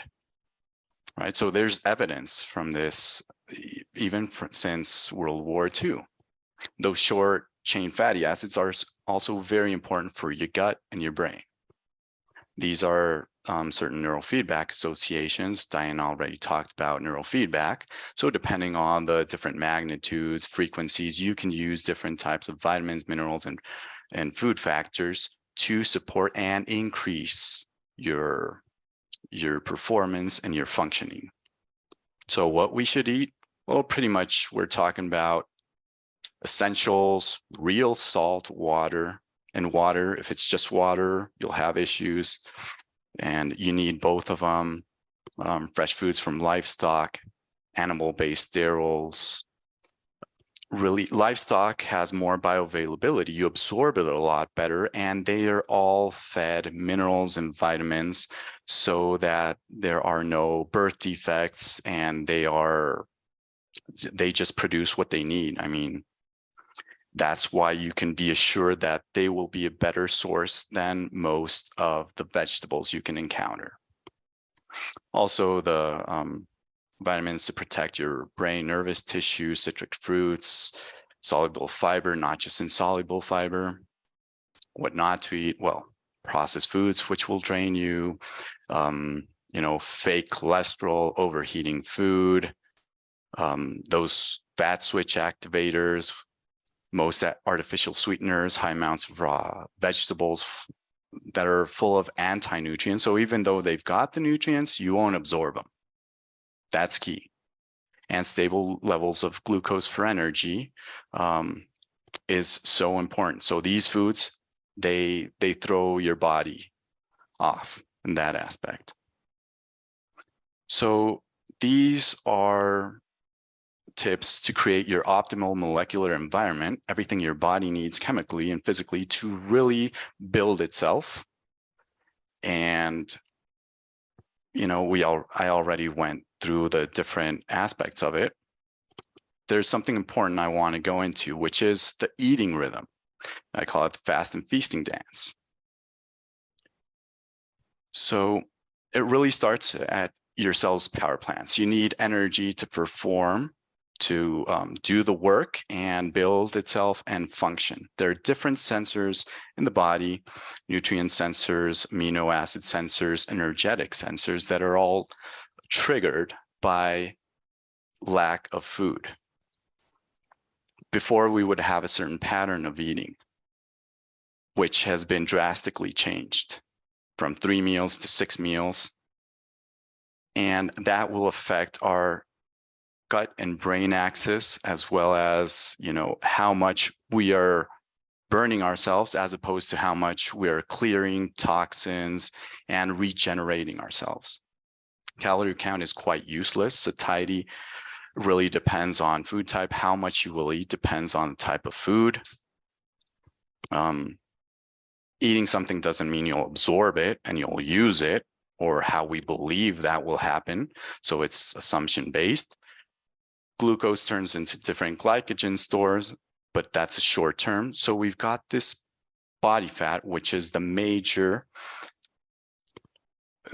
storage option for our body, long-term storage, and it is sustainable for our brain. So this is where we go into ketogenic states, which are very recommendable, but in a certain rhythm. Coming in and coming out of them are important, not just staying in this ketogenic type of state. So what's the best way to fast? Well, always in a cyclical way. So you eat, you don't eat. And when you eat again, you want this highly nutritious food, as well as the supplements that we require for optimal brain function. Eating low quantities of certain nutrients. It's not just calories, it's nutrients, type of amino acids, types of fats. All that's super important. Now, it does depend on your gender as well. It shouldn't be done as much for women or more extended periods as it is for men. Neurogenesis is very important, new neurons being born, myelination to protect them. And every new cell will have an increase in energy output. So the old cells that are not having enough function, this high yield in function and energy, they'll eat themselves up through a process called autophagy, and they'll produce new cells. But those new cells need to be nourished as well. That's why nutritional aspect is so important. And that's the end of the presentation. So for anyone who is interested in this type of approach of my program, I just went over the nutritional supplementary, the essential components of the program that I created, will have a discount on their initial evaluation and their tailored supplementation. So if you really, really want to dig down, see all these deficiency causal factors, and anything to support any type of therapy like neurofeedback or any other approach, or just, you just want to increase your function, then this is a type of method that I have found very useful during my years of practice. And it also helped me as well, since I used to have epilepsy, asthma, and severe food allergies, which supposedly were irreversible. But, experience and seeing other people do it once and again makes it very reliable. And it's just a no-brainer, right? You want to increase your brain function, give your brain what it needs, give it the proper cycles. And the next presentator is going to focus on the sleep cycle, which is so important to really, well, I'm not going to go into that, but he's an expert, so he'll guide you through it.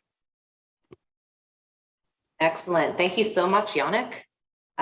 If you can go ahead and pass on the host control to Martin. We have Martin to close us out here, and then the last couple minutes we'll take any questions that you. Okay. So if you can find him in the panelists. If not, I can try. Okay, I'm trying to pass it here.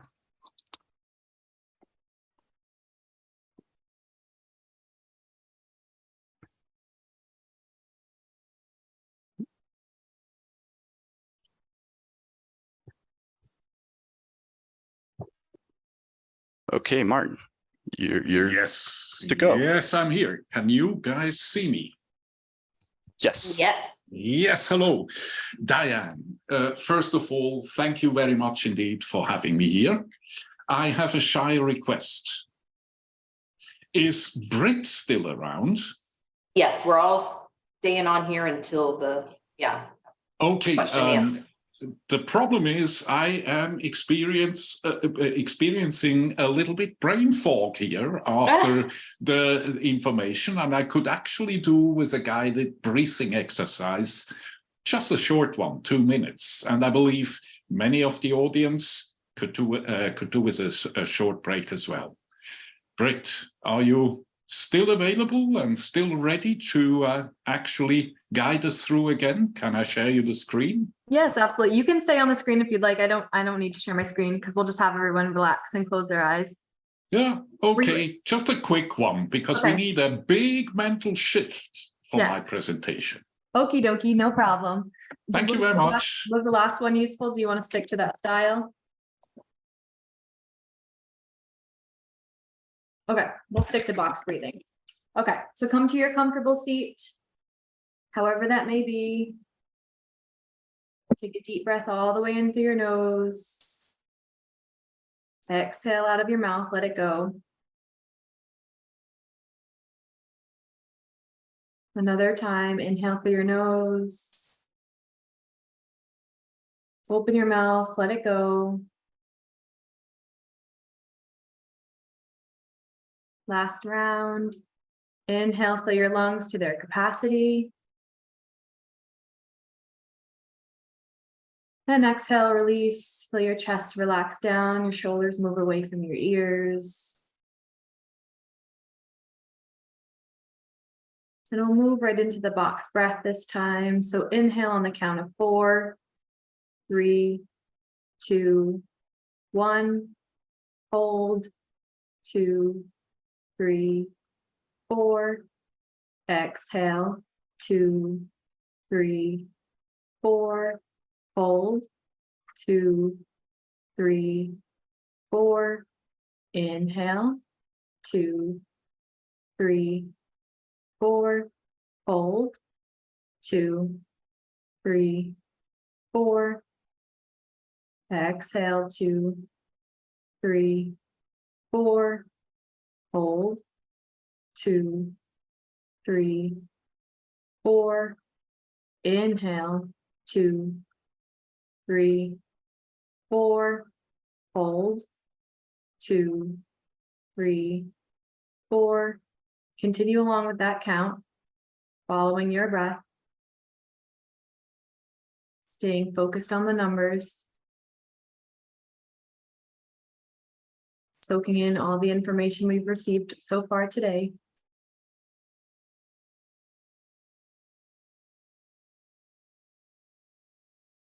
Taking a moment to feel your body. Feel the breath, fill your lungs. Expanding the mind. Allowing space within. Knowing we can always come back to this recording. We don't need to remember everything we are delivered today.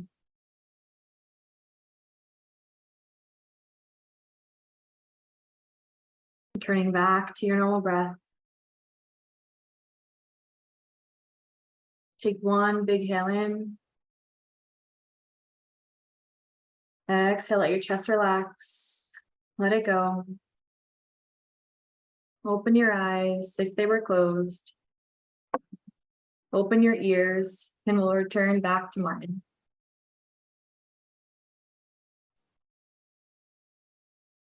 Can you guys hear and see me? Yes, we got you, Martin. All right. That was a good Great. suggestion. We needed some more oxygen in our brains. Yes, indeed. So did I. All right. First of all, my gratitude, Diane, and particularly also the audience for having me here. I'm really happy to talk to you from Vancouver Island in Canada, and you might be wondering why I have this exotic accent. I was born and raised in Switzerland in the mid-50s, 1950s, and I just recently moved to Canada roughly a decade ago. I'm talking to you today, and let me go to the presentation. Let me check. I've got it here. Can you see my screen? Yes. Are we okay? Yes, looks great. So let's come back to the actual topic here, brain fog. And let's go back 20 steps with a clear mind now and look at it from the greater picture. I have a very long history of thinking about brain fog. I show you a picture of the office I started off. This is the cockpit of a DC-10 airplane when I was working for Swissair as a pilot and was simultaneously their human factors expert as a human biologist in the Flight Safety Commission. Now, as we all know or can imagine, brain fog for one pilot can be deadly for many. So brain fog is a very important topic which affects us all in the performance.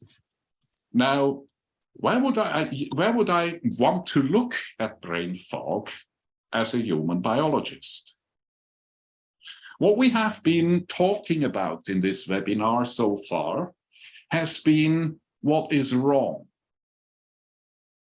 And it is not accidental that medicine is and psychiatry are humanity's repair department. However, to repair something, something has to be broken first. So what we are looking at here, what I would like to share my thoughts with here is what is actually right. So let me share a few thoughts. I'm going to present now about why I may have brain fog. Why in the sense of what is the purpose of brain fog? Not because I have this or that deficiency or disease, but why does my brain produce fog? And the second thing I would invite you to think about is understanding that brain fog is neither a problem nor a dysfunction of my brain, but a natural lifesaver. And thirdly, I would suggest a couple of things Martin, could do right now to regain and maintain my brain clarity, and with it, an ease and joy of life. So let's dig into it. Let's look at brain fog, both feet on the ground with a deep breath. Brain fog is most definitely uncomfortable. It is dangerous. It is even scary. So the question is, does my brain fog cause itself? Do I have brain fog because I have brain fog? Am I even bewitched with brain fog? Do I have brain fog because there is something wrong with my brain? It needs repair, it's out of service? Am I a victim of brain fog, powerless? Or may there be a different reason for my brain fog? So what do I actually, really feel? What am I troubled with? I have troubles focusing. My memory seems on vacation. I can't concentrate on anything. I feel tired, somewhat overwhelmed. I'm really not motivated to think or do anything. I hear people talking, but I can't catch what they say. I feel like not really be there. I keep making mistakes. Myself and others criticize me for my insufficient performance. I constantly feel somewhat behind myself, like being on autopilot. And the harder I try, the worse it gets. What else do I experience? I clearly notice that my fog doesn't come from outside, otherwise others would notice it as well. I also notice that I can only experience brain fog when I'm awake, never while sleeping. However, when I'm awake, it affects my entire awake life, no matter what I do. What I also can notice is that fog density varies. It frequently gets worse towards the later part of the day. It is not always and every day exactly the same. So overall, when I'm awake, I experience a kaleidoscope of demotivating emotions, which make it generally very difficult for me to perform and interact with others when awake. So if there really was nothing wrong with my brain, then why would I experience brain fog? Let's look at it from the greater aspect of the biology of being human. So my brain has an absolutely vital function. My brain's unimaginably complex 24/7 job is to coordinate the activities of some 45 billion cells of my organism, including its own, my neurons. It has to do that nonstop, day and night, all life long. So my brain isn't a machine that can be broken because of this and repaired. My brain is my exclusive and ultimately competent personal survival CEO, also in charge of its own health. So one of the most vital parts of its 24/7 organism management job, my brain must continuously monitor and consider my entire organism's biological performance capacity. It must meticulously regulate both my depleting awake activities and my self-restorative sleeping.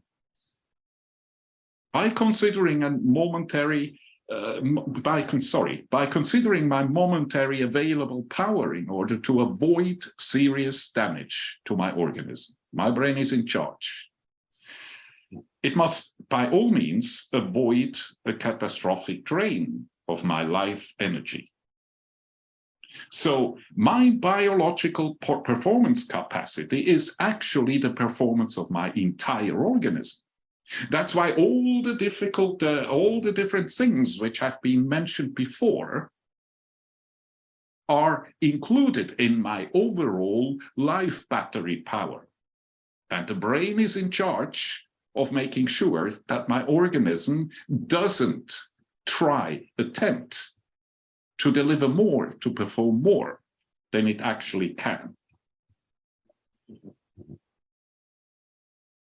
My survival CEO must respect the laws of physics, which are part of the greater environment I, as a human being, am part of. First of all, my survival CEO must, of course, attempt to avoid by all means that I drain my life battery completely, since it would leave me with zero power to continue living.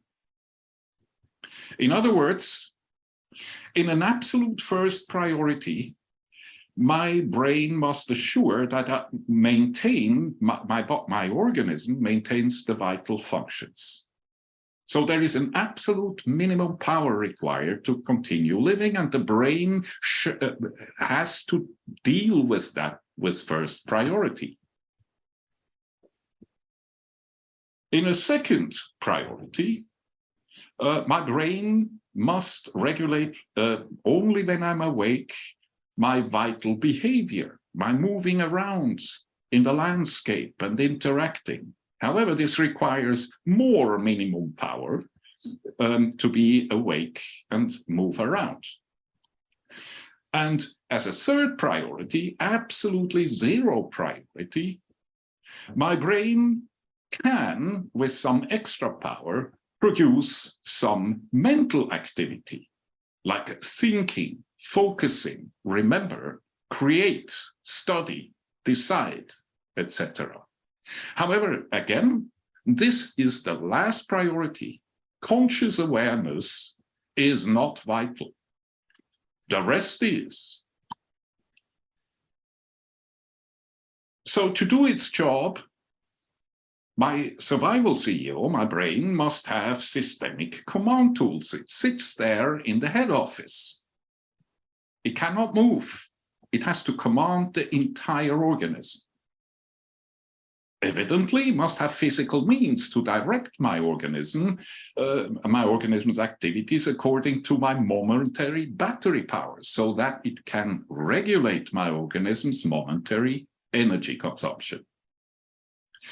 Now, what are these tools? My brain's systemic command tools are my emotions. Emotions never come from outside. They have to be meticulously created by my brain. My emotions have to function at the functional purpose, actually, to motivate or demotivate my awake behavior, depending on my momentary available power.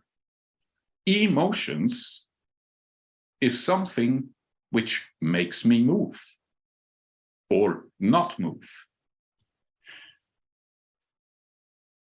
In order to control my awake activities, my brain has an enormous spectrum of emotional commands available. If my life energy battery is full, it has extra power for a clear mind, focus. I'm fully there. I feel energetic and joyful. As the battery drains, I start to have these subtle feelings of laziness. As the battery drains further, I get demotivated, even overwhelmed. I might develop pains and headaches. With a further drained battery, I might feel depressed, exhausted, to the point where I am fainting when my battery is so low that I cannot maintain, I do not have the energy to actually remain awake. At that point, my brain does not need to produce any emotions anymore because I'm immobile. I don't have energy to move. So no emotions required.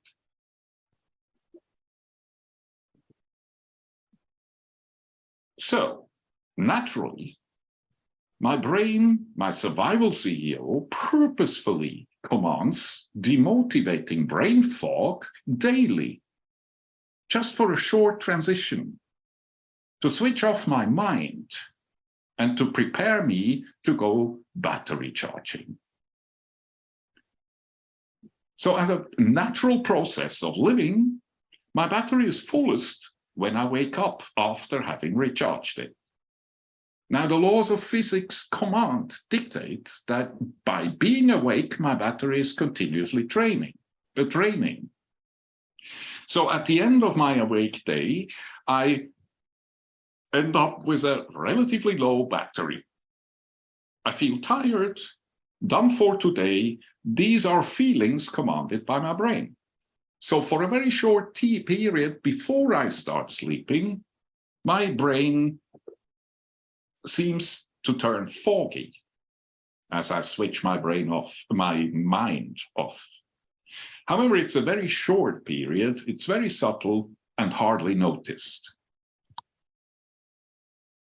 However, if I prematurely start my awake day with only a partially recharged battery, not completely restored, stuff carried forward, not healed cells, my brain has no other option than to command reducing my energy consumption while being awake, and it does so with emotions. It demotivates. So my brain evidently must deactivate my non-vital mental functions and demotivate me from being more active than biologically necessary at the moment while being awake. This is necessary, unavoidable, to prevent serious damage to my organism. So where am I currently with my brain fog? I have all these feelings, troubles focusing. My memory is on vacation. I can't concentrate. I feel tired. My mind is off, and the harder I try, the worse it gets. So obviously, my brain purposefully has commanded demotivating brain fog to save my momentary available life battery power. My mind is not available, but I still walk around, I still can eat, I'm still awake. So brain fog, has my brain inadvertently become incompetent, stupid, faulty, defect, or even dysfunctional because I have brain fog? Or does my brain rather do an absolutely excellent job as my competent survival CEO by commanding my life energy-saving brain fog? Imagine it wouldn't do that. And I keep inadvertently draining my battery, who is already too low to be fully functioning, even more. So what does my brain fog really tell me? Or my brain tell me with brain fog? It's very simple. Martin, your battery power is low. Your brain, need to reduce awake operations down to necessary vital functions only, which are not under your conscious aware control. Martin, non-vital mental activities, focus attention, recalling, performing mentally, and so forth, are currently deliberately unavailable to save power for your vitals. And Martin, reduce your awake, energy-consuming activities now. Your awake behavior already runs on reserve battery power, on autopilot. And Our battery currently keeps draining. Now, if I do have persistent brain fog because my brain needs to start off when I'm getting awake, now this is a very serious warning of my brain. It means, Martin, we do have a very serious lifestyle issue here. Over the past time, average 24 hours, we have been way too much draining, way too long awake, and absolutely insufficient battery recharging.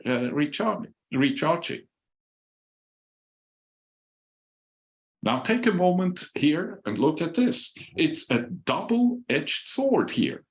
Not only am I draining my battery too much, I also have too little time to actually recharge it. So that's a terrible thing. And my brain tells me very clearly, with brain fog, Martin, for a long time, we have been habitually performing sleep deprivation. As your survival CEO, I cannot keep normal operations of my organism up. Damage will be unavoidable if we don't dramatically improve our daily recharging activity, sleeping. Now hold a moment. A serious lifestyle issue, performing sleep deprivation? As we can observe, there is a popular persistent academic peer-reviewed mannerism to give grammatically incorrect names to activities. For instance, they call this activity the sleep instead of for sleeping, or the anxiety for excessive fearing, or the sleep deprivation for depriving someone of sleeping. Now, this mannerism apparently frequently confuses academics themselves. Grammatically correct is the depriving of sleeping, the activity of depriving someone of sufficient sleeping. Now, here I sit with persistent brain fog. So in my own, with respect to my own brain fog, it is absolutely obvious who exactly is depriving whom exactly of sufficient sleeping. Myself. So depriving myself regularly of sufficient sleeping is indeed something I actively do. It is my own performance, and as such, of course, indeed, a serious lifestyle issue. Now, let's look at what we know about sleep deprivation, as they call it. The serious warning if it is persistent. If we look at Wikipedia's explanation of the effects of sleep deprivation, we see things like it causes irritability, cognitive impairment, memory loss or loss, impaired moral judgment, severe yawning. Yes, that's a typical sign of being tired, but it can also cause hallucinations. Now, sleep deprivation doesn't cause this. Sleep self-depriving causes it. And if I lean back and be very honest to myself, daily depriving myself of sufficient battery charging and self-restoring by sleeping is a most severe form of lack of self-worthiness and total biological self-neglect. So with brain fog, my survival CVO gives me a serious, deliberately uncomfortable, hampering, demotivating, and scary emotional warning that there is something globally wrong, not with my brain, but with how I presently go about my living. Now, of course, it is always my and everybody else's absolute birthright to suffer through life. But with brain fog, the message brain fog, if I don't want to suffer, I better give my lifestyle, my entire lifestyle, a very serious workover. What does that mean? When I am awake, I better live anatomically accurate. As Yannick has so beautifully pointed out, nutrition, eating the right thing, is awake behavior. Not only eating the right thing, but also eating it at the right time of the day is important. Physical activity, moderate, not excessive, but enough to keep my circulation trained, my breathing trained, and most importantly, also an anatomically accurate social activity.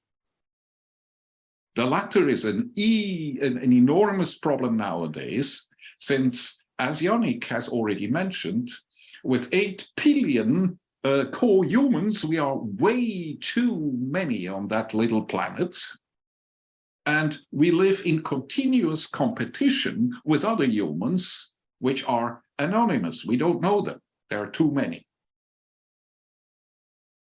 Now I have to do my respectively sufficient sleeping to compensate for the wear and tear I create when I'm depleting, when I'm awake.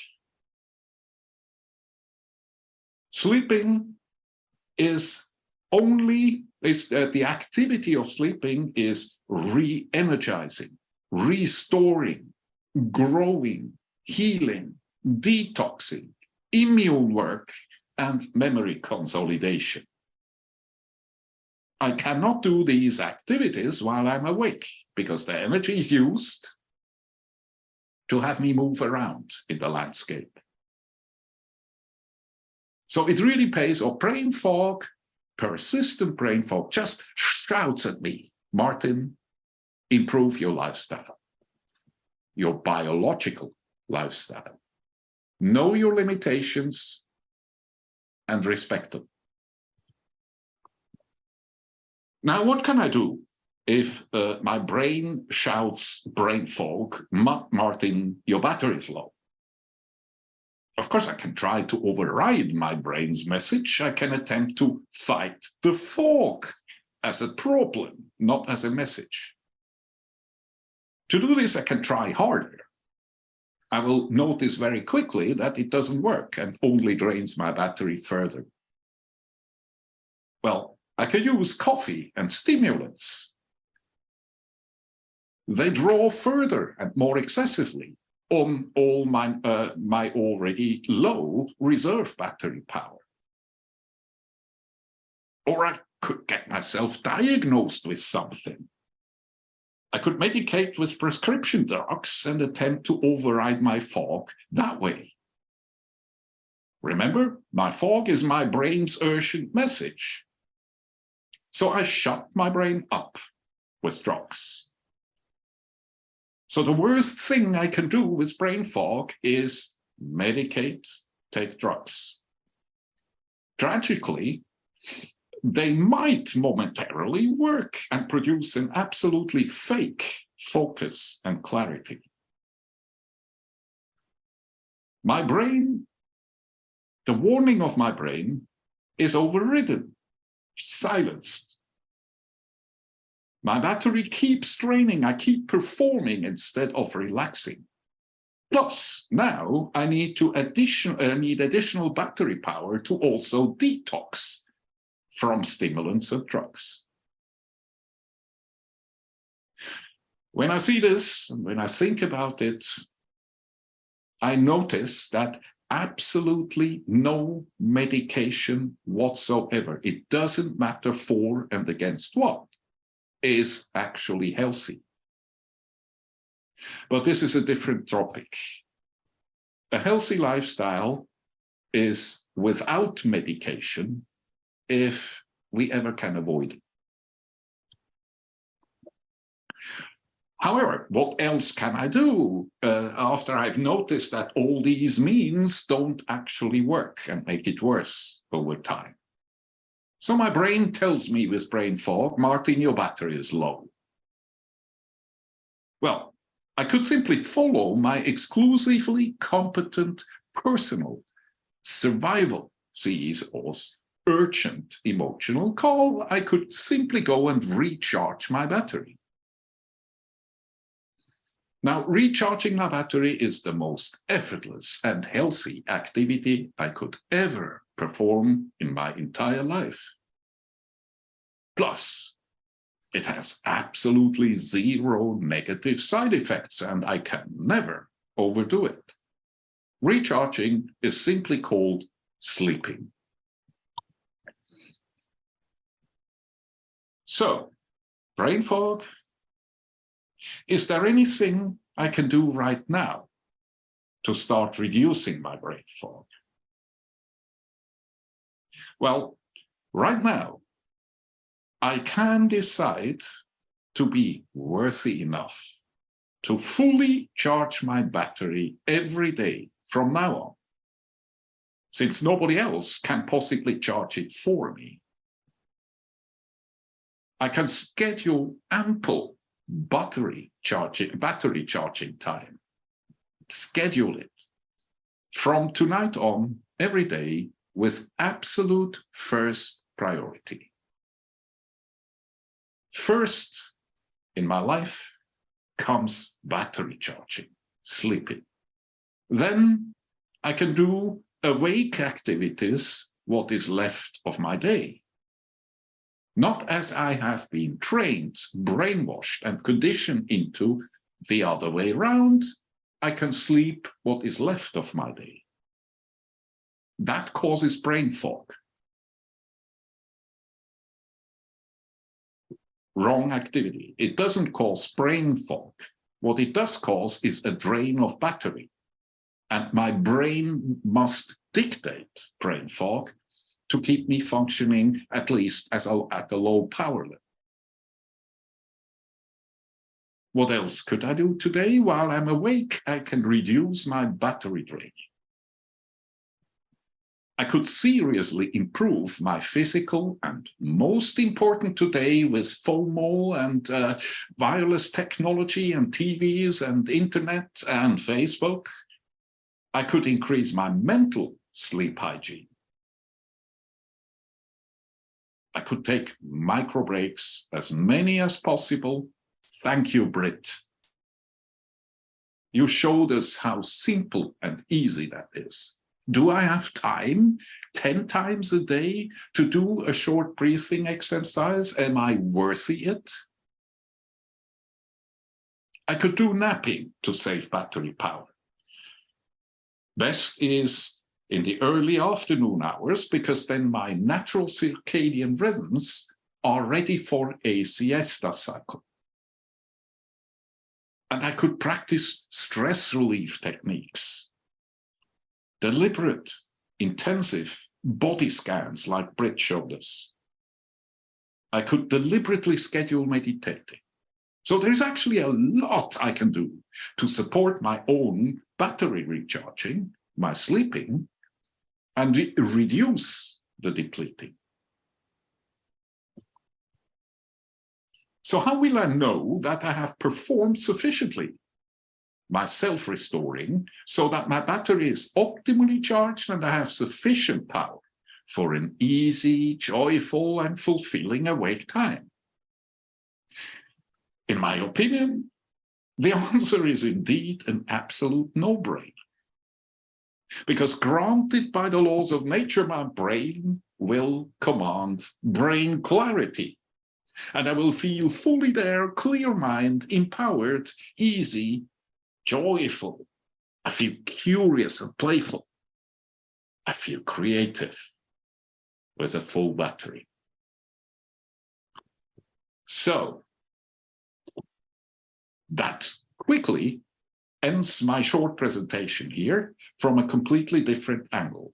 The angle of skillfully driving my body vehicle through life. It's not something which comes automatic, but it's something I can learn, train, and get used to. So, Yannick, it is absolutely obvious that without the required building material, my brain has enormous trouble. It takes much longer and it's harder to actually recharge the battery. Shy reminders, though, just swallowing this stuff does do nothing about battery charging.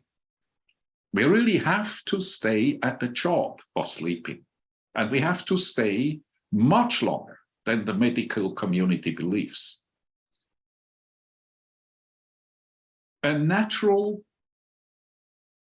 battery recharging time with a healthy organism would be somewhat between 10.5 and 12 hours daily, which would include an afternoon nap. This is absolutely or hardly possible to achieve unless you are in the favorite comfortable position of me here, a retired scientist who does only thinking, who studies life, and is living in the peaceful environment of Vancouver Island in nature. But in an active, professionally active life, you can be absolutely sure that every day you drain your battery more than you're actually recharging it. And everything you can do to reduce depletion when you're awake, anything stress relieving, is beneficial and reduces your brain fog. That was incredible, Martin. Really appreciate you. A quick remark here. Okay, and then we'll open it up for questions. We're at the last few minutes. Want to respect everybody's time. I'm so excited, and I appreciate everybody that has joined us and all the fabulous presenters. It took us on this great journey. So go ahead and pop your questions into the Q&A, and you can make your final comment, Martin. All right, final comment from you know, this crazy hermetic scientist up here, Diane.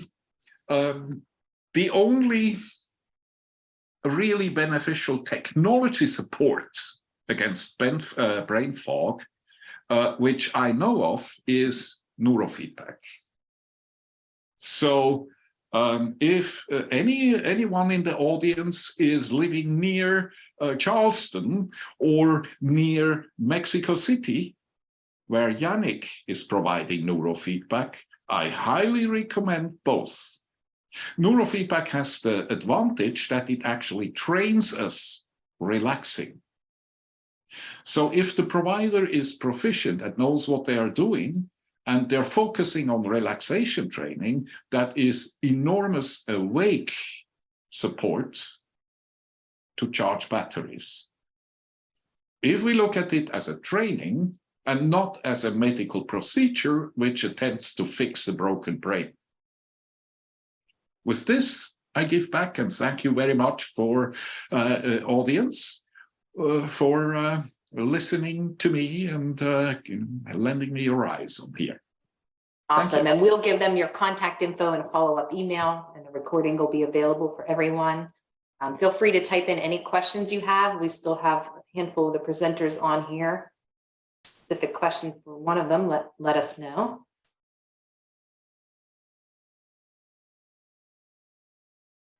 Do we actually see the comments, Diane? Yeah, well, Britt and I can see them. I'm not seeing any questions, so we've covered a lot. We'll give it one more minute here and then we'll close. This was really fun journey. We probably did cause brain fog. This is really good. A lot of different perspectives on it. I thought it was fascinating. So I know there's such an interest for this. That's why we've done it, and we'll likely pull together some other experts in the future and talk about it again. So everybody enjoy the rest of your weekend or week, whatever time you're watching this, and reach out to any of us. We have some special offers happening until February 11th. Is neurofeedback available remotely? Yes. Symmetry Neuropathway Training, and Britt, she's actually my lead coach. We help people across the continent with neurofeedback. We have a really good system that's simplified. We're zooming in with you as needed. We make it very simple and user-friendly, and we're getting really fabulous results when people are able to do it in the comfort of their own home with our support. So it is definitely an option if you're not near one of the offices.